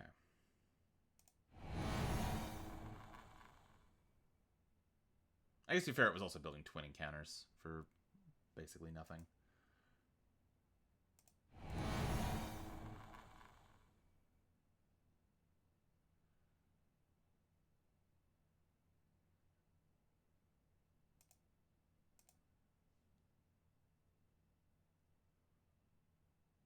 And there it is. Yep, I'm willing to say this experiment was a failure. Yeah. If I want to try that again, I should look at what other people are doing with Nebula and maybe revisit. But for now, let's call that a wrap on Corping. Let's think about Runner a bit. So, for Runner, we said we want to give Toppan a shot? Yeah. Okay. Like I said, I've never played Toppan one time, so this might go just as badly. But we'll find out. What do we want out of Toppan? So, Toppan's ability... Install a card from your grip, paying 2 less, and then suffer 1 meat damage. So, I think Steelskin Scarring Strike Funds are non-negotiable. Sure Gamble is probably non-negotiable. I could imagine a world where we cut it, but hey, it's a great thing to start at. And they do cost a click to do. Okay. So, we want lots of things that cost 1 or 2 credits, right? Yeah. So that we install them for free, and that naturally implies we want to use Toppan's console, Bling, which is that whenever you install something for free, you host the top card off your deck, and then you can play that card as if it's in your hand. But at the end of your turn, everything hosted on Bling gets trashed. I think that makes a lot of sense for this game plan. If we are flipping cards off the top a lot, we're taking a lot of damage. This implies to me that we want a buffer drive and an Ashen Epilogue, which is exactly what we saw from that Toppan player that we faced earlier. Yep, definitely need recursion. I can see, because, hey, 3 Steelskin, 3 Strike Funds, 1 Buffer, 1 Ashen. I just described the Audrey support suite. If we throw some Gourmands in there, we've got the whole gang. Yeah. Partially because I've been playing a lot with Audrey, and maybe I want some variety. But partially, I'm not totally convinced that's the right call here. Because we are installing stuff for cheap, that to me says, why don't we try and build a bigger, wider rig? You know what I mean? Yeah, why not like get a little more expensive on the icebreakers? I can imagine a couple different ways of doing things here. What does Knick-Knack O'Brien cost? I'm gonna be right back. I'm gonna get my food. So Knick-Knack's kind of expensive influence-wise. I can imagine if we are installing stuff for, you know, a 2-credit discount and then selling it with Knick-Knack, that could be a good economic engine. That's one idea to put on the table. I think other ideas to put on the table, I'm not sure. Well, price does synergize with Bling and with Buffer Drive. Price actually probably is a good card to include. I don't know if we're going to have 3 of them, but we'll put 3 in for the moment. What else do we want? I think Leech makes great sense as the kind of thing we want to see.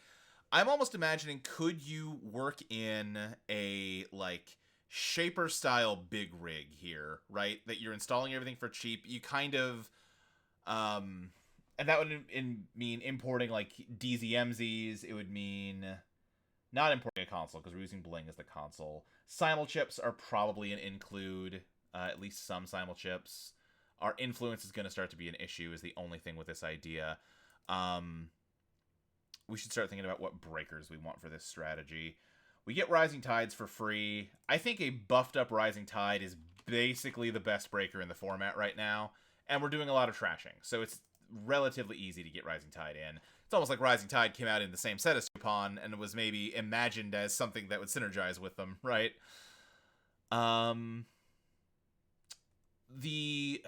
So far we don't have the things to support it, but talking about having lots of 1 or 2 pointers did make me think about, I'm never going to spell this right, there we go, Kashuk, which is relatively low influence.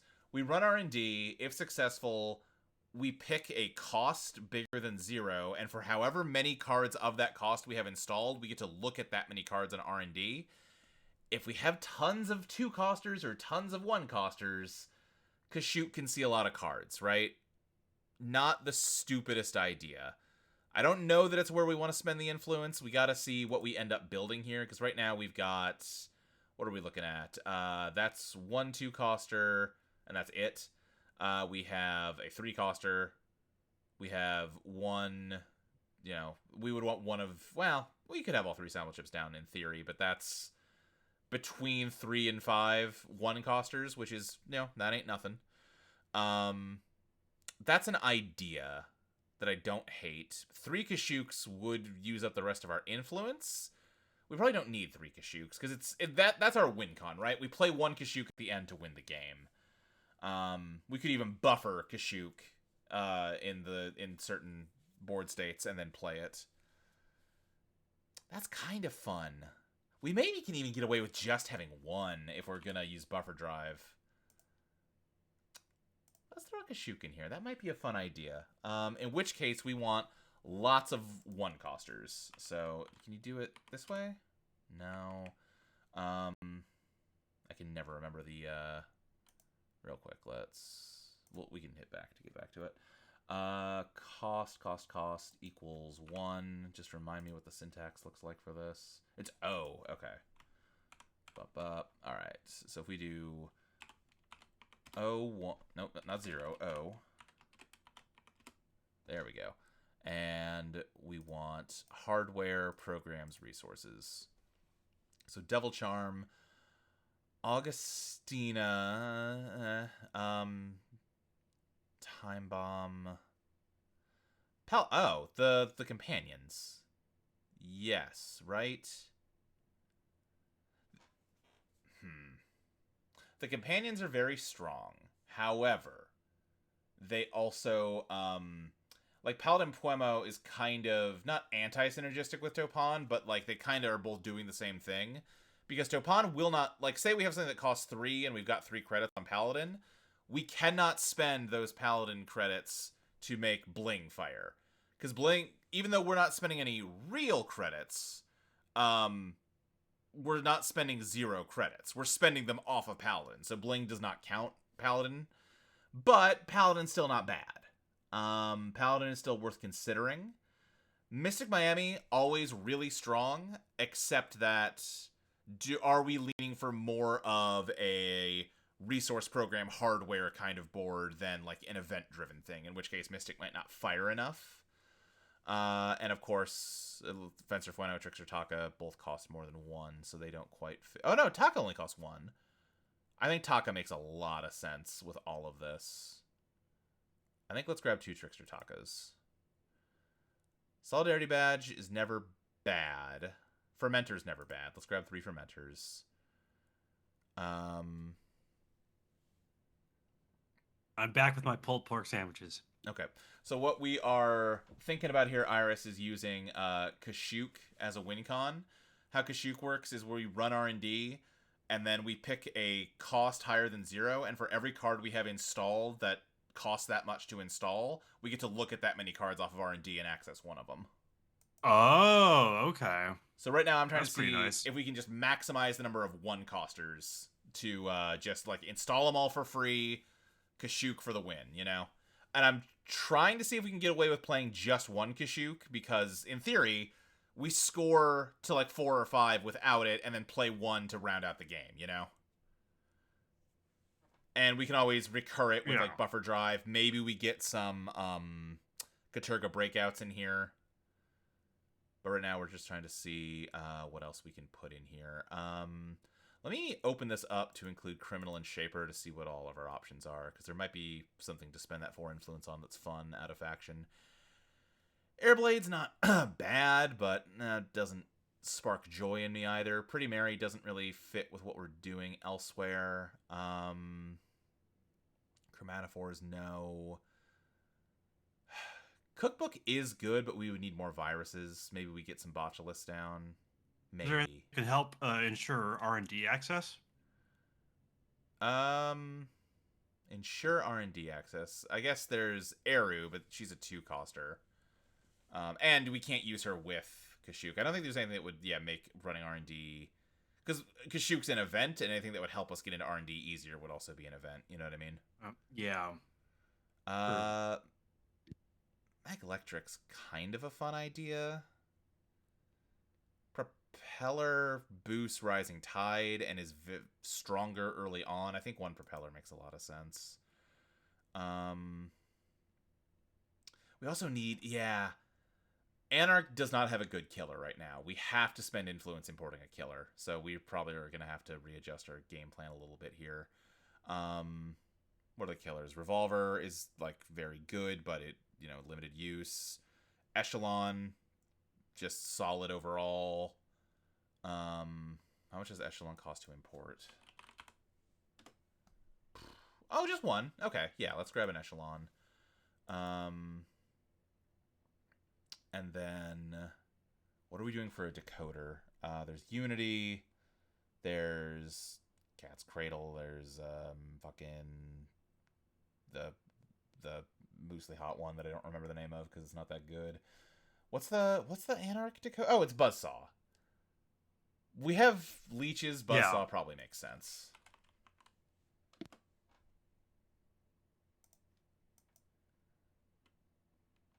We probably have to go 2 echelons. Is this enough 1-costers to make this Kashyyyk idea function? 1, 2, 3, 4, 5, 6, 7, 8, 9, 10, 11, 12, 13, 14. I mean, that's a lot of 1-costers. A lot of them we're not going to have, like, I'm counting the multiples there. If we cut that in half, though, that's 7. If you look at 7 cards, you are not guaranteed to see an agenda, because that's just not how statistics work, but you're pretty damn likely to see an agenda. Justine, the Ace of Deck of the Week, is doing some crazy shit to deal with the bad killer situation I'm still testing out. Oh, what's it doing?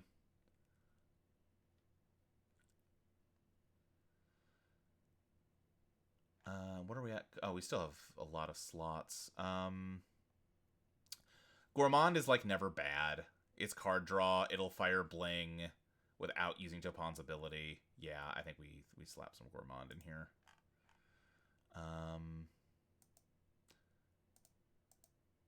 Wait, were we not? Interesting. It's like it's using their only killer is After Image in that Asa deck. Oh, they're doing like stealth stuff. Okay, yeah, I've seen a lot of people experimenting with After Image lately. I think people are just Looks like using Fermenter as a way to help fund it. No, because After Image can only be used off of stealth. It's probably using Trickster Taco, would be my guess. Oh, yep, you're right. Yeah.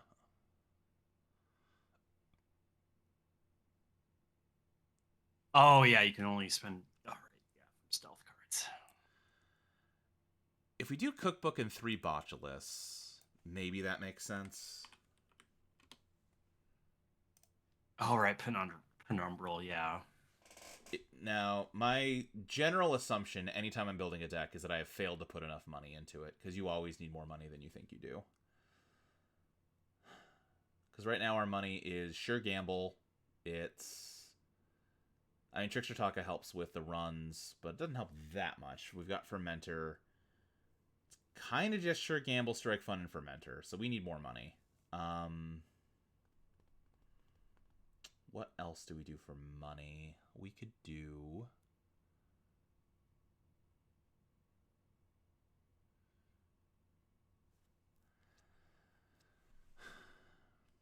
I don't think we do Rent Riders. What cards make money? Why can't I think of any cards that make money? We're out of influence. Could do...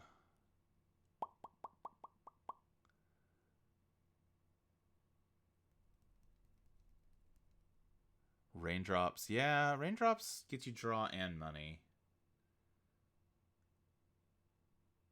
We can throw some Raindrops in here. I keep... There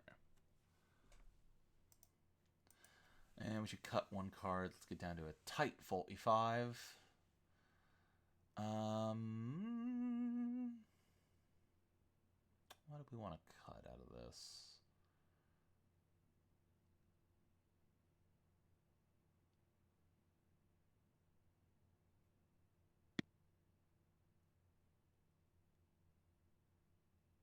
I wouldn't hate to see Katurga break out in here either, but I don't know what we cut to make room for it.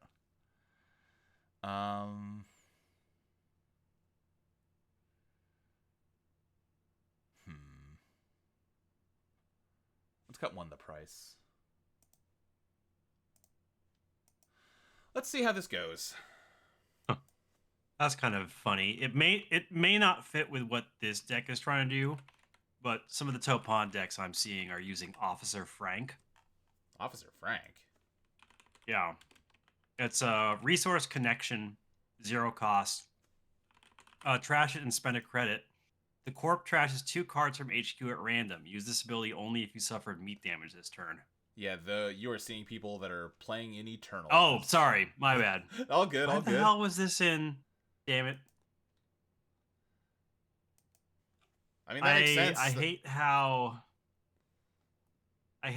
decks are sorted here in Netrunner DB. Justine, you're calling out Wildcat Strike. That is a good thought, if we can make room for it. What would we cut to make room for Wildcat Strike? I think Icebreakers we can't touch. We could maybe drop Propeller, but at that point then we're asking, what we're spending that influence on. We could maybe cut one Fermenter, maybe cut one Botulus. Fermenter helps with the Kashyyyk game plan, though, so I really don't want to. Are we at a memory issue? Because I'd been thinking about, like, DZMZ, but we do not have the influence for it. That costs 2, yeah, that's not happening. Because if we have, each breaker costs 1. So then ferment. Do the Botulists make sense here? I don't know that they do, because we're just trying to build a breaker suite and run. I think we just did that to put Cookbook in, and I'm kind of feeling we cut the Cookbooks. In which case, what do we use? Now we have 2 more slots we can do stuff with. What do we got in hardware? Devil Charm doesn't make a ton of sense here. Ghost Tongue is sort of interesting, honestly. I don't think anyone ever uses it outside of Asa, but like, one less credit on every event ain't nothing. Oh, right, Katurka. We were talking about Katurka. I have the memory of a goldfish. Let's see how this goes. You know, we're playing around. We're trying stuff.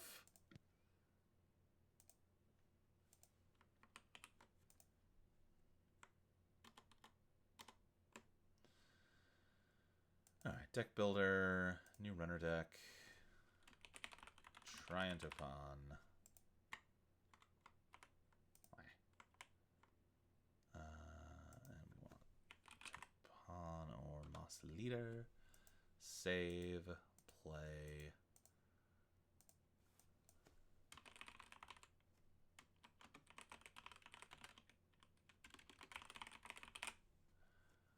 Alright. Let's see how this goes. Whoa! Alright. Hello, cat.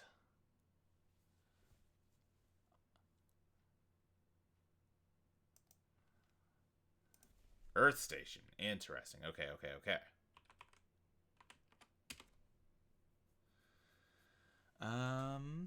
So this has a lot of money. It technically has draw. You flooded so bad versus my Trojan. I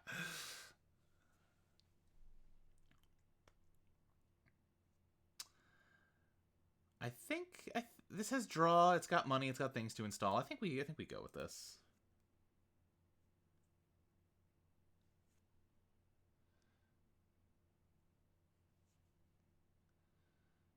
Earth Station's going to be an interesting one to fight against. People don't really use Earth Station, which anytime I end up having to fight one, I'm like, how does this work? How do I fight this? That's what it costs. Yeah, it costs a credit to run HQ before it flips. So let's do this. Drawing Kashyyyk way too early. This and this. You know, I said that, but we could, if they don't ice R&D next turn, which they will, but we could install. We can just, yeah, okay. This is gonna be a real, oh, we don't have the money for it. Okay, that's fine.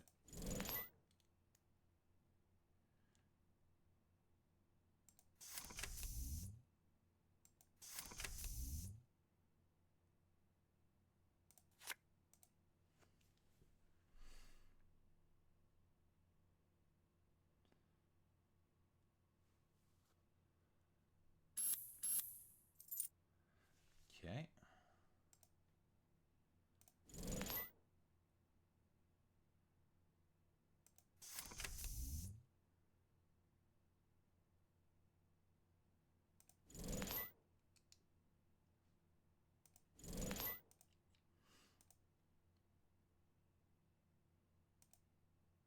Oh my god.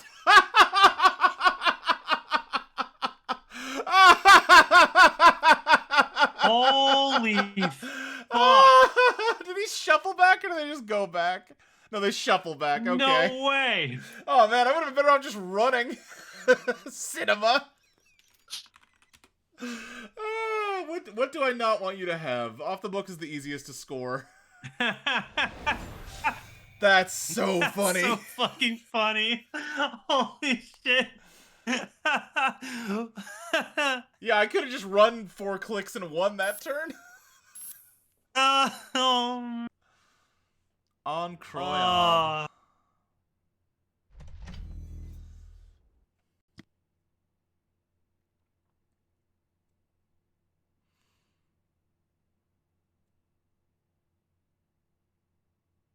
I keep forgetting to even think about using Topon. I should.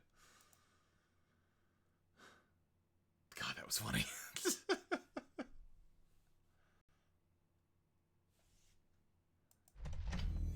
Okay, that makes sense. Ooh, hell yeah.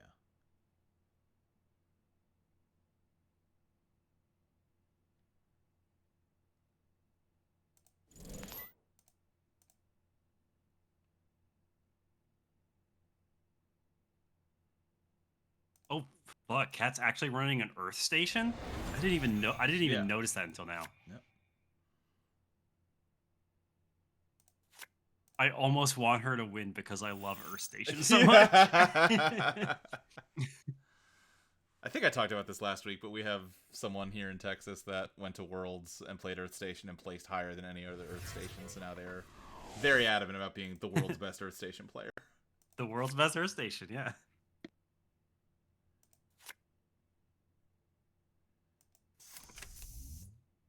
Oh, insufficient MU shit. That's bad.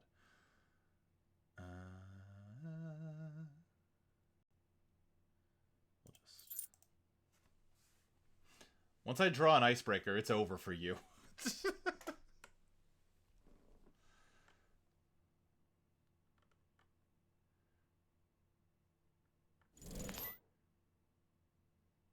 I should also be thinking about the fact that measured response is live. Yeah, uh-huh. Don't want to go too low. Yeah.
We're just gonna... She doesn't want to res this because it's porous ice with like 3 or 4 subroutines, and raindrops, you know, fires off of subroutines of fire. Oop. We have reasonable odds of winning this turn, because now I'm going to Katurga back. Yeah. The Kashyyyk. Play the Kashyyyk.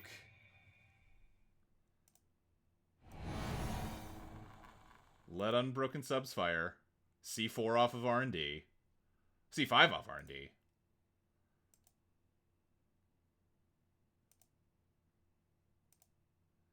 And not see an agenda. That's fair. Can't win them all. We will kill this Spin Doctor. And then unfortunately, we're going to have to let that Unfortunate. die. But you did get the Spin Doctor at least.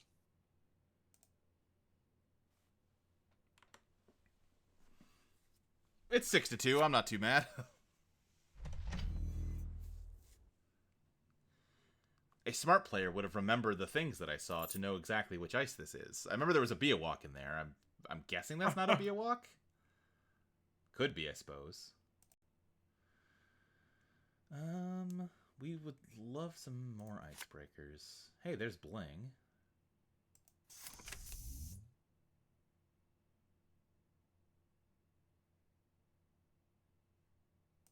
Let's pop this for now. Draw. And then next turn, we can start doing Bling stuff.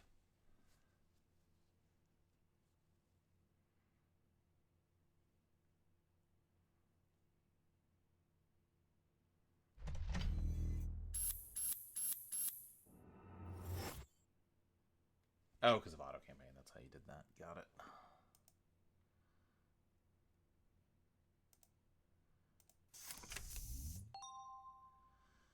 Hell yeah. I think let's...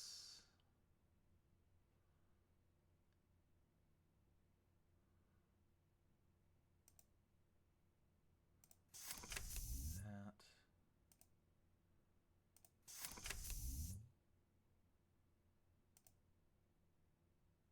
Ah, shoot, lost the Taka back up. That's no good.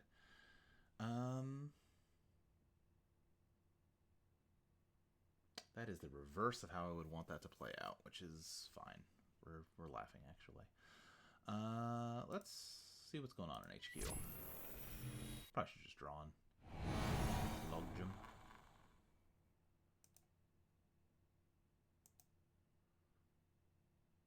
We'll make you spend more money. I can't get through. Okay. Oh, yeah, sure I can. That's what these are for. I should have remembered about those. I don't play with Leech that often. Oh.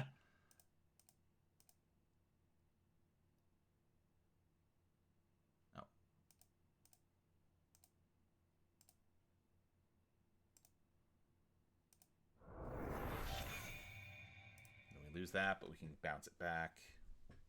Not ideal, but we'll live.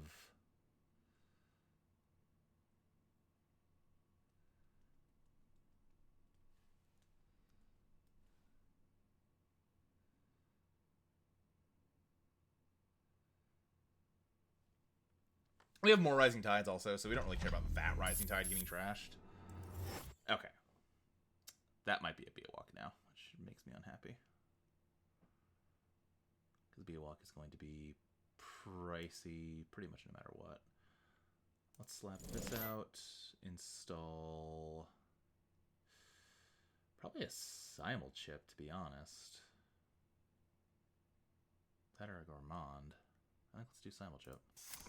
And then bling. Hey, another Simul chip. Okay. Then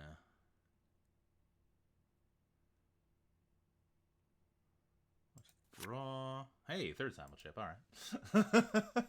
Nice. Let's run our guys for leech counters, and then we'll just install this other Simul chip and end the turn. And then get measured because I can't count to 8.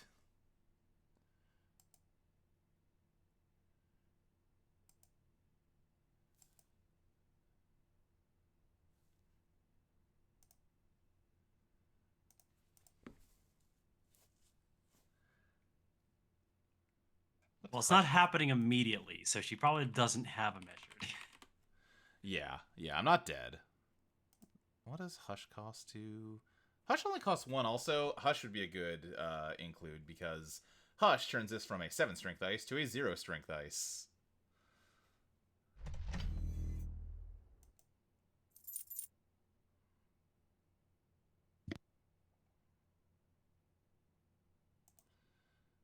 Let's do some drawing.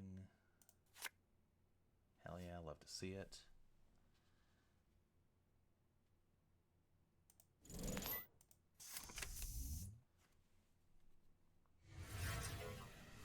That makes sense. Kill my leech counters.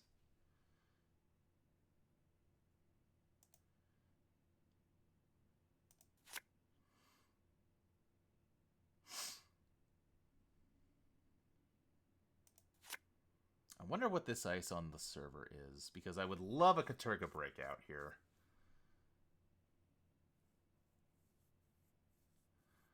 I'm a little scared about Toponing it, because then we can lose it. But let's give it a try. We grabbed Topon to play Topon, you know?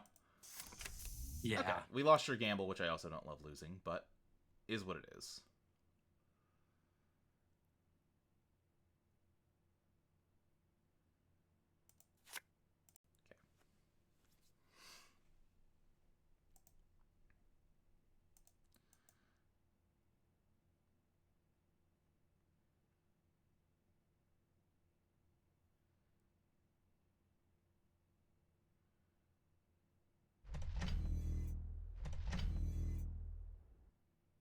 Okay.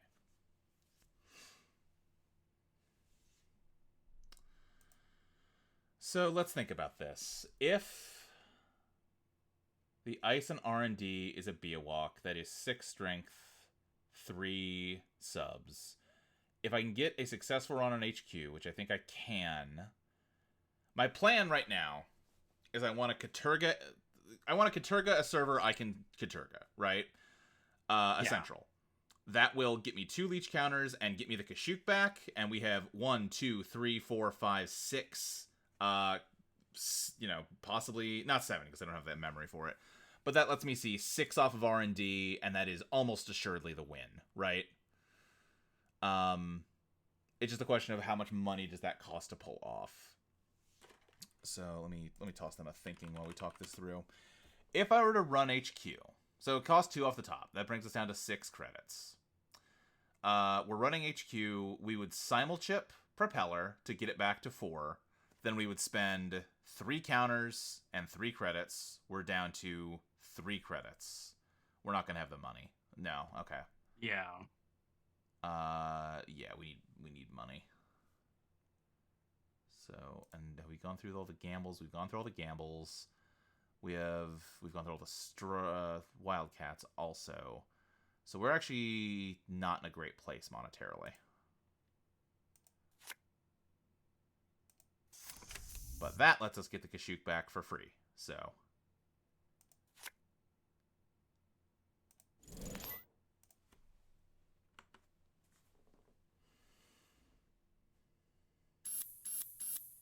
oh, that was the game. Didn't matter.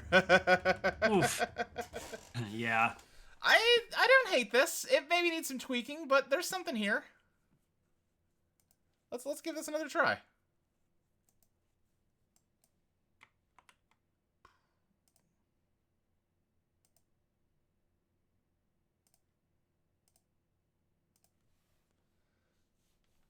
The only thing I would say is that we did 1, maybe 2 Tapan installs that game. Could we flip this to being Hoshiko and get everything we're doing, but also have Hoshiko? You know what I mean? Yeah, that is true. The classic Hoshiko problem. Can you really justify playing any other Anarch than the Magical Girl? I'm mad that the Magical Girl is so good because I wanna just love the Magical Girl card, but my inner contrarian is like, no, that's what everyone likes. Yeah. I kind of feel like Seb is the only guy that can really make an argument to use over Hoshiko and Anarch right now. But we can try this, 1 or 2 more times here, and then we'll go from there. Matster42. RH. This might be a tricky matchup. We'll see. Yeah, because when you think about it, like, Hoshiko, when unflipped, gives you 2 credits if you access a card. Yes. Which is just basically the same discount. You get it on a delay, and but you then don't take the damage. Well, you also do lose a credit on your next turn and draw a card. Sure. So it's not quite this, but I hear what you're saying, yes. I think this, we bling, we Topana Fermenter, maybe play a second Fermenter draw. Or, well, we see what bling gives us. Oh, Asa also, yes, you're totally right, Justine. Asa makes the case. Asa makes the case for Zierself over Hoshiko. Like, there's a very clear game plan that Asa enables that you cannot do out of Hoshiko. You know what I mean?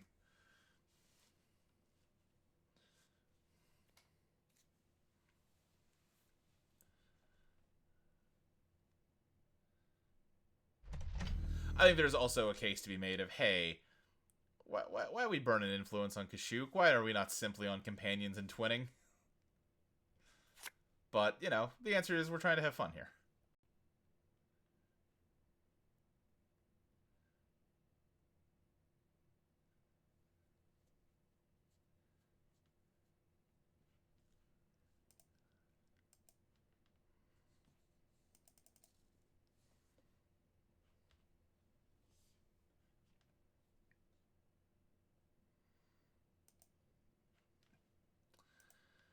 Alright, so we said install Bling, do this to install a Fermenter for free, lose another Fermenter, that's okay.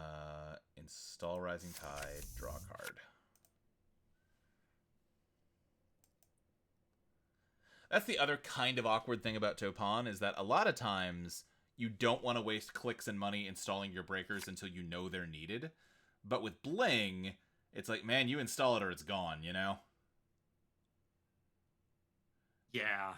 And arguably for Rising Tide specifically, it's less of a concern, because, hey, you want Rising Tides in the trash. So maybe you can let it go, but yeah. Alright, I think we forced them to spend some money this turn. Let's draw They absolutely force them to spend some money this turn. Let's run server 1.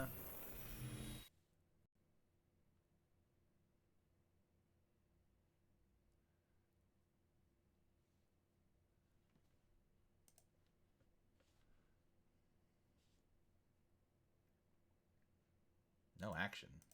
Oh, is it La Costa? I can't afford to do anything about it. Manic Arm. Interesting. Well, you get to keep that for now.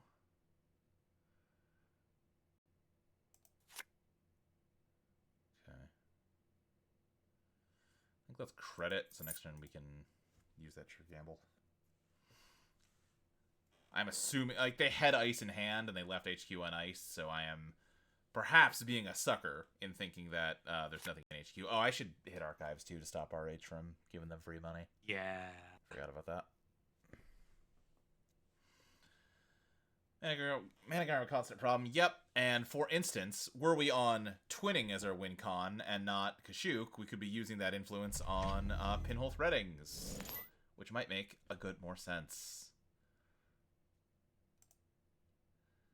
I think let's do this, this, this. And this.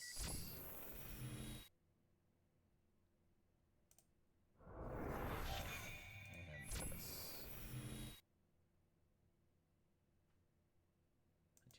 Okay. Oh, a bite. Okay. Okay, so they've got a pointy deck.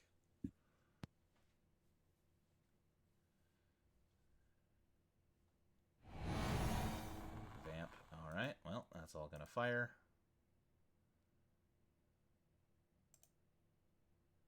Okay.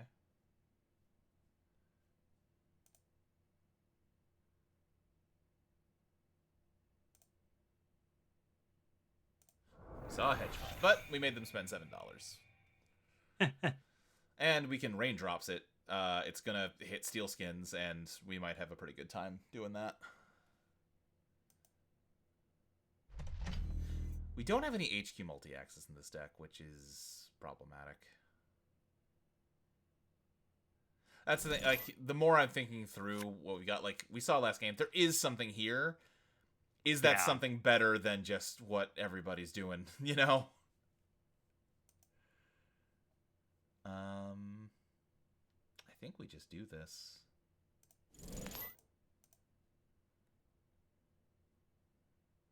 Because raindrops will even refund the money we lose from Vamp. Yeah, Coupulation's definitely worth thinking about. It's just a strong card overall. Shoot, that's fine. Yeah, I'm trying to think how you can make Topon's ability to work better. Yeah. And I feel like part of it has to lie in like needing to care about the heap more, like using it to as like an easier way to tutor stuff. Right. Or using cards that care about the heap. Yeah, I see what you're saying. Because like if you're gonna be constantly like using their ability to install things, that means you're also constantly like discarding, and so like you need to find ways to turn that discard into an advantage. Yeah.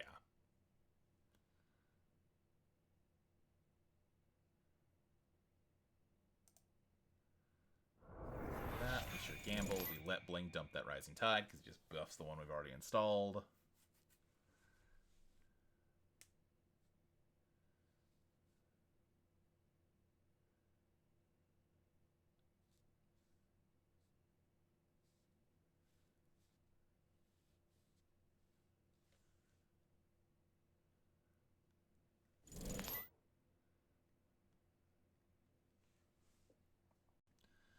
They've gone through about half their deck, so there's 2 or 3 agendas in hand, most likely. Although they spun, so no. How many face downs did they spin away? 1. Okay, so there's 1 or 2 agendas in hand.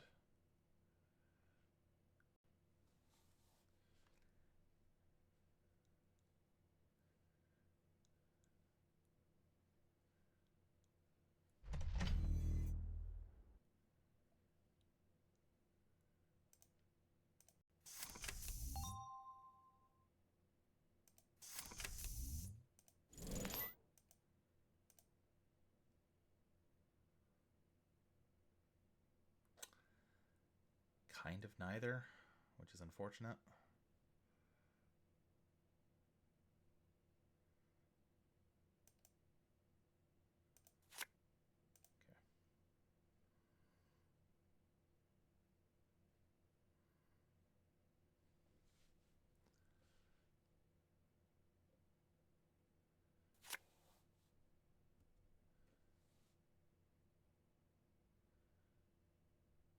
Yeah, I kind of, like, I don't like popping Topon's ability, you know?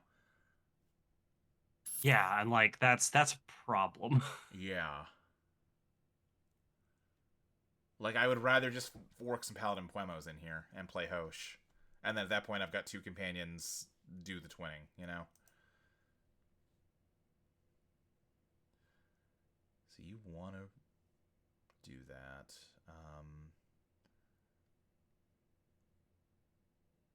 Well, let's try and do the Topon thing here. Okay.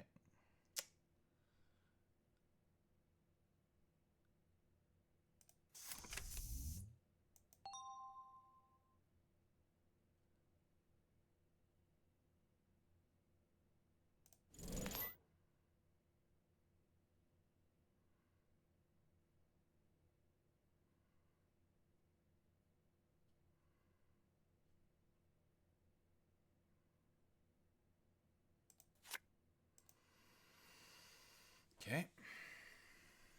So you're going to score that out.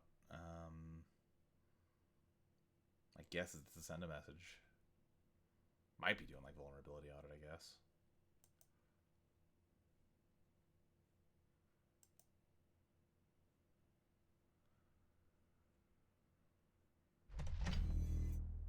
Not going to score that. It's a Fuji. Okay. Or it could still be a Sam.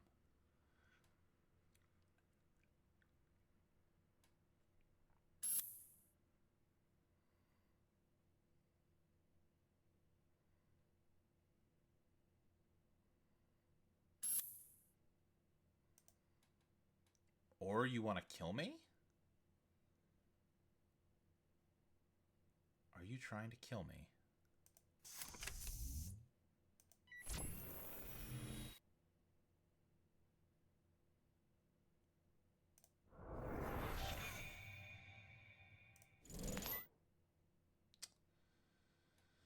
Oh.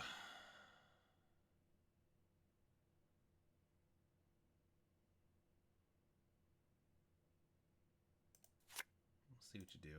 I think that might be a clearinghouse.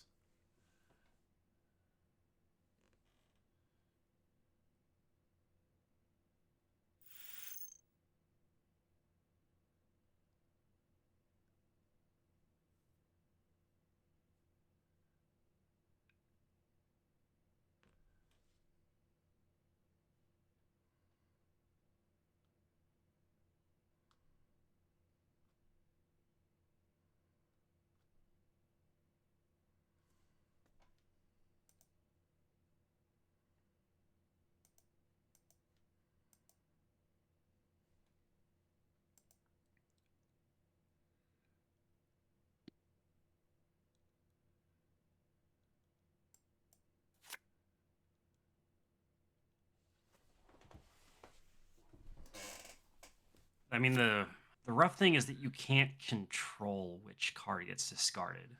Right, that's the thing. Again, Patchwork was a super popular console, and it's the same exact thing, except you get to pick. Yeah. They didn't advance it more, but Lacosta will advance it once for free. I don't know, that's reading like a clearinghouse to me.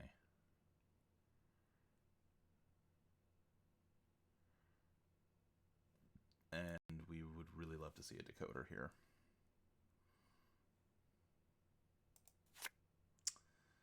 A decoder. A decoder. Well, we don't know they have a code gate down. I guess we run and see.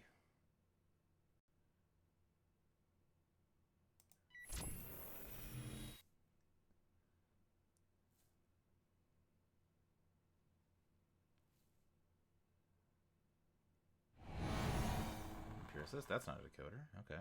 It's expensive, though.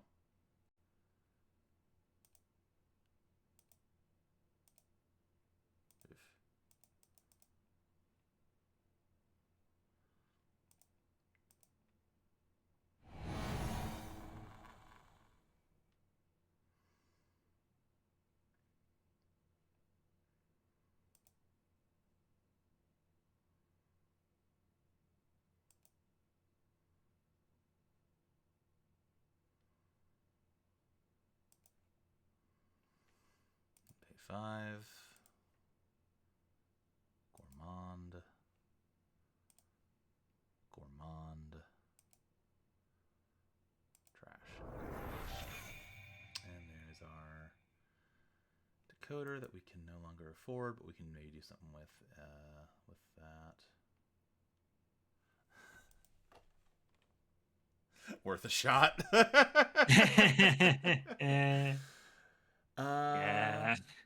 I think let's do this, but not Fire Bling. And then we can drop you and you. 2 less, 2 less.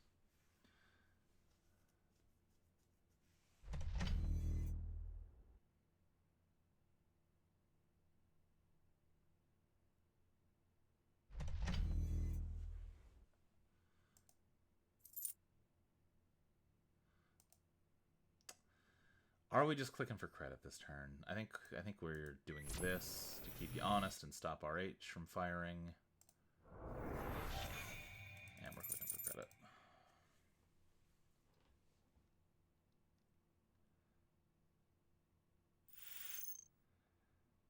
Another La Costa.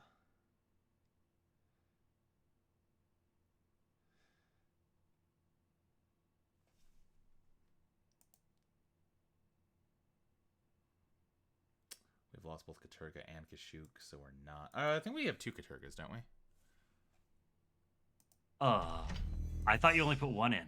I don't remember. No, we have 2. We have 2. Oh, okay. So if we can draw the other Katurga, they're low on money. This is a great time to try and hit R&D.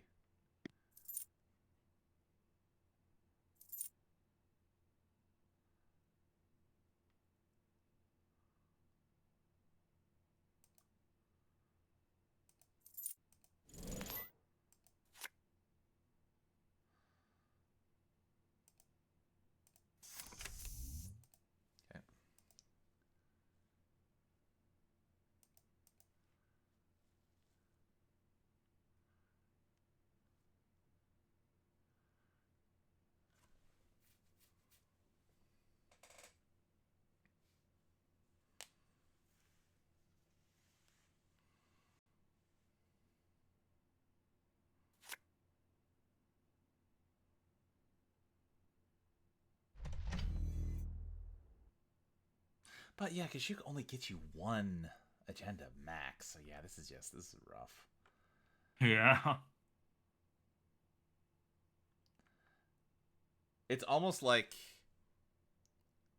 in a world where Netrunner games run slower, this would be really strong, you know? But it's like, this is not how modern Netrunner she is played.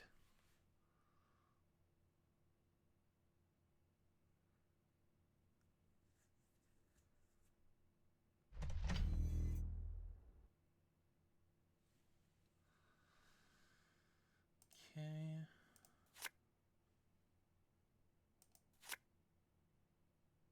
Shit.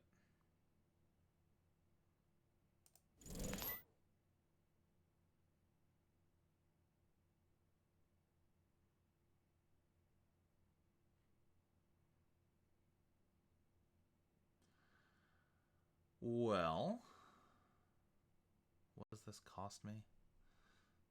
That is 6, 7, plus whatever this is, and I have 14 functionally. Kind of 15 if you count leech. We can make you spend some money.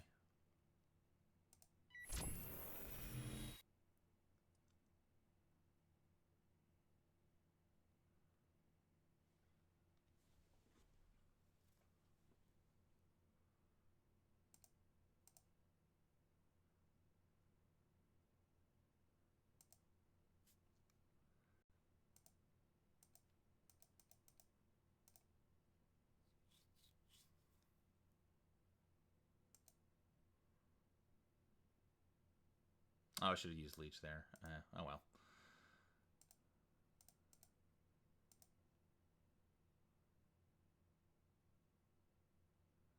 I guess it wouldn't have mattered because it costs the same to go from... Yeah, okay, that's fine. Analytic, okay.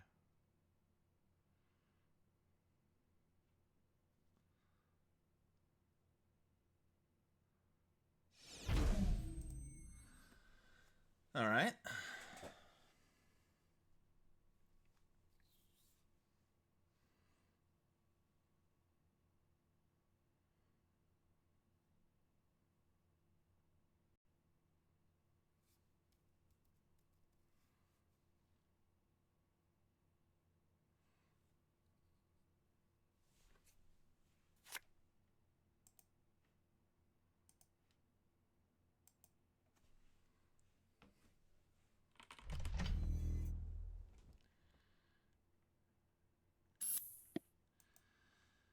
Interesting.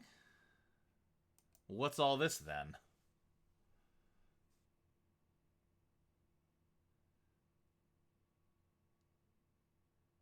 That's probably a Charlotte, would be my guess.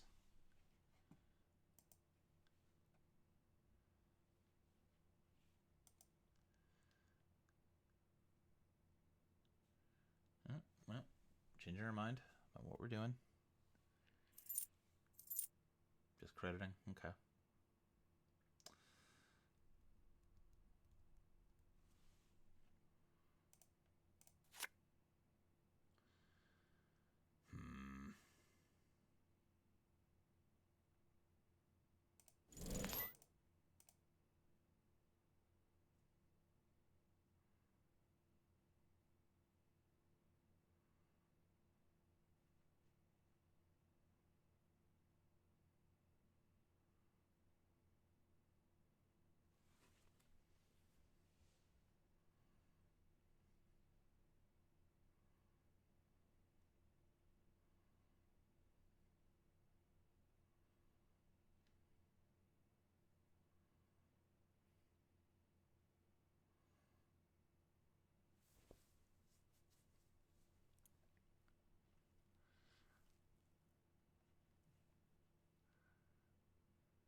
Hedge Fund and Manigarm.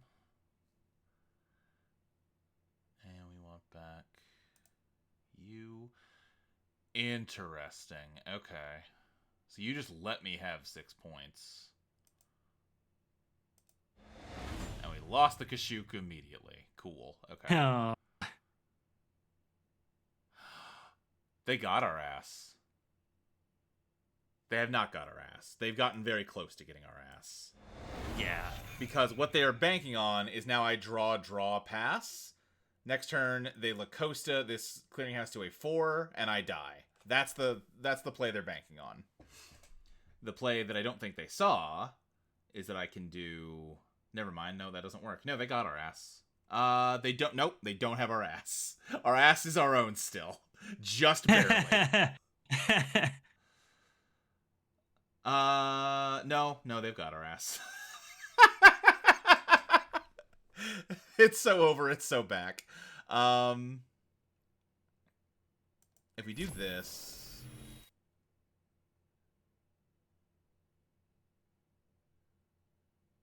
Because we don't have a way to draw twice in one click. Yeah.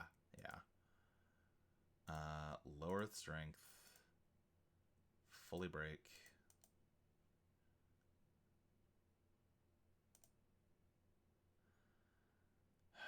Gourmand.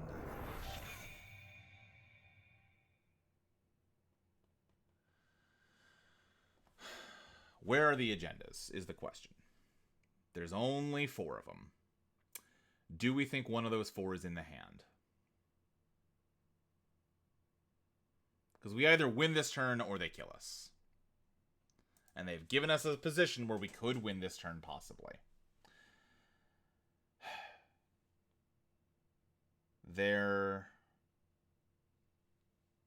If all 4 of the agendas are in R&D, there's a roughly 1 in 3 shot of there being there, right?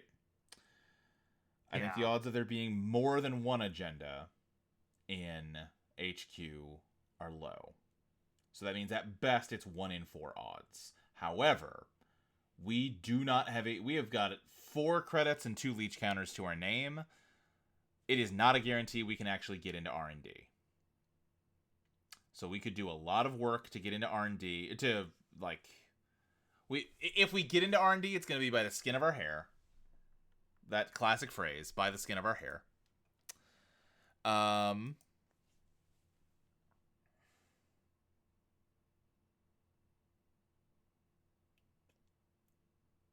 And there might be nothing there. There might also be nothing in HQ. So I don't know which option is stronger for us. Other than that, HQ is a guaranteed access. There's nothing in HQ because they would have dumped agendas, and they had a spin doctor. There'd be no reason. If we can win by running R&D. So I think we run R&D and pray for the best.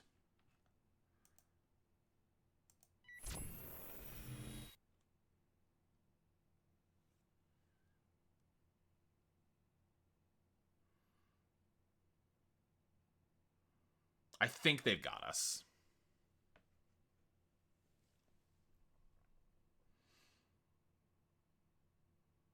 It was a very good play. I approve of this play. Because it's like card perfect. We are literally 1 click and or 1 card short of being able to... Yeah. Yeah, no. The only way we could have done anything about that is if we had used Katurga to get back a steel skin instead of Kashyyyk, and we didn't know that we would need to do that until after we made the call, you know? Yeah. This was very smart on their part.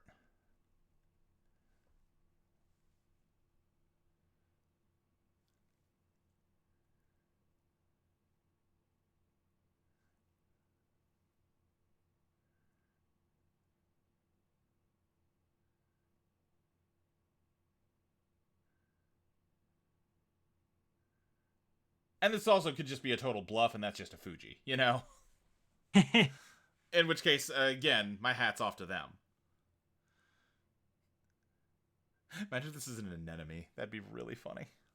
Okay, letting us through the first ice. Letting us in all the way. We're going to pop this to get a Gourmand back. I don't see why we would host something on Bling.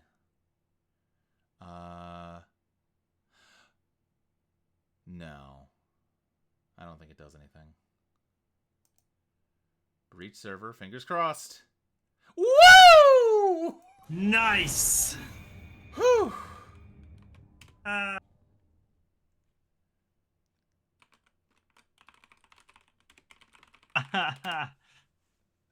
Holy moly! Oh, wait, oh. It was a... The fight! Oh my god! That's so funny. Oh. That is so funny. Yeah. Oh, Netrunner is simply the best game. Oh god. Oh. If he would have run that, that would have been hilarious. Yes, it would have been. Had I fallen for that, I was gonna do nothing but clap. God. Oh man, wild. I think we should call it there. It's a little early, but we're not getting better than that. Yeah, and I'll need to get up a little earlier for a long drive tomorrow anyway. And we started early, so yeah, thanks for hanging out, everybody. Whew, what a game. Goddamn. Yeah, I think, again, I'm no deck building genius, as evidenced by the fact that I could not make even a functional Nebula deck when, like, I don't think Nebula's the best deck around, but like it's functional. But all that said, both games, the entire time I'm playing Toppan, I'm thinking I could be playing something better, and like I just don't think Topon brings enough to the table to make them worth it. Unfortunately. And I don't really know what you would print to like make Topon stronger, because you already have 6 cards that can like pop off of like getting trashed, you know? Like you were saying, some kind of weirdness about stuff being in the heap, but even then it's just like, if there was some kind of like more reliable Anarch recursion, why am I not just playing that out of an ID that does something in addition to that? You know what I mean? I'll be taking damage even without inflicting it on myself. I'll be trashing stuff from overdrawing. You know, I'll be playing the price. I'm not sure what you could print that would make Topon viable. Like, Rio, the other elevation ID, kind of sucks right now, but I think you can print stuff that would make Rio make sense. I don't know if I'm there with Topon. I would love for someone to prove me wrong. I love getting proven wrong about stuff being... Yeah, I almost wonder if the discount just isn't big enough. Like... Yeah. Like, if they just... Like, if it were like a 3 or 4 discount instead, would that make it worth it? Maybe. Or maybe if it wasn't once per turn. Yeah. You could really just go trash happy on your own hand. That might be interesting. Yeah, I don't know. Again, Bangoon player over here. Nothing makes me happier than when someone makes like a disliked or like quote unquote low tier thing work. But I don't see the vision with Topon, you know? But yeah, thanks for hanging out, everybody. We will probably do this again next week.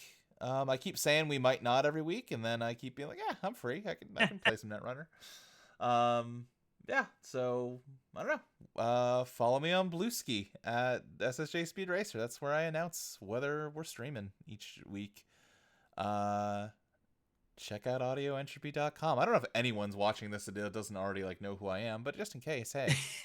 You saw the URL plastered all over this thing the whole time. Go to it. There's cool stuff over there.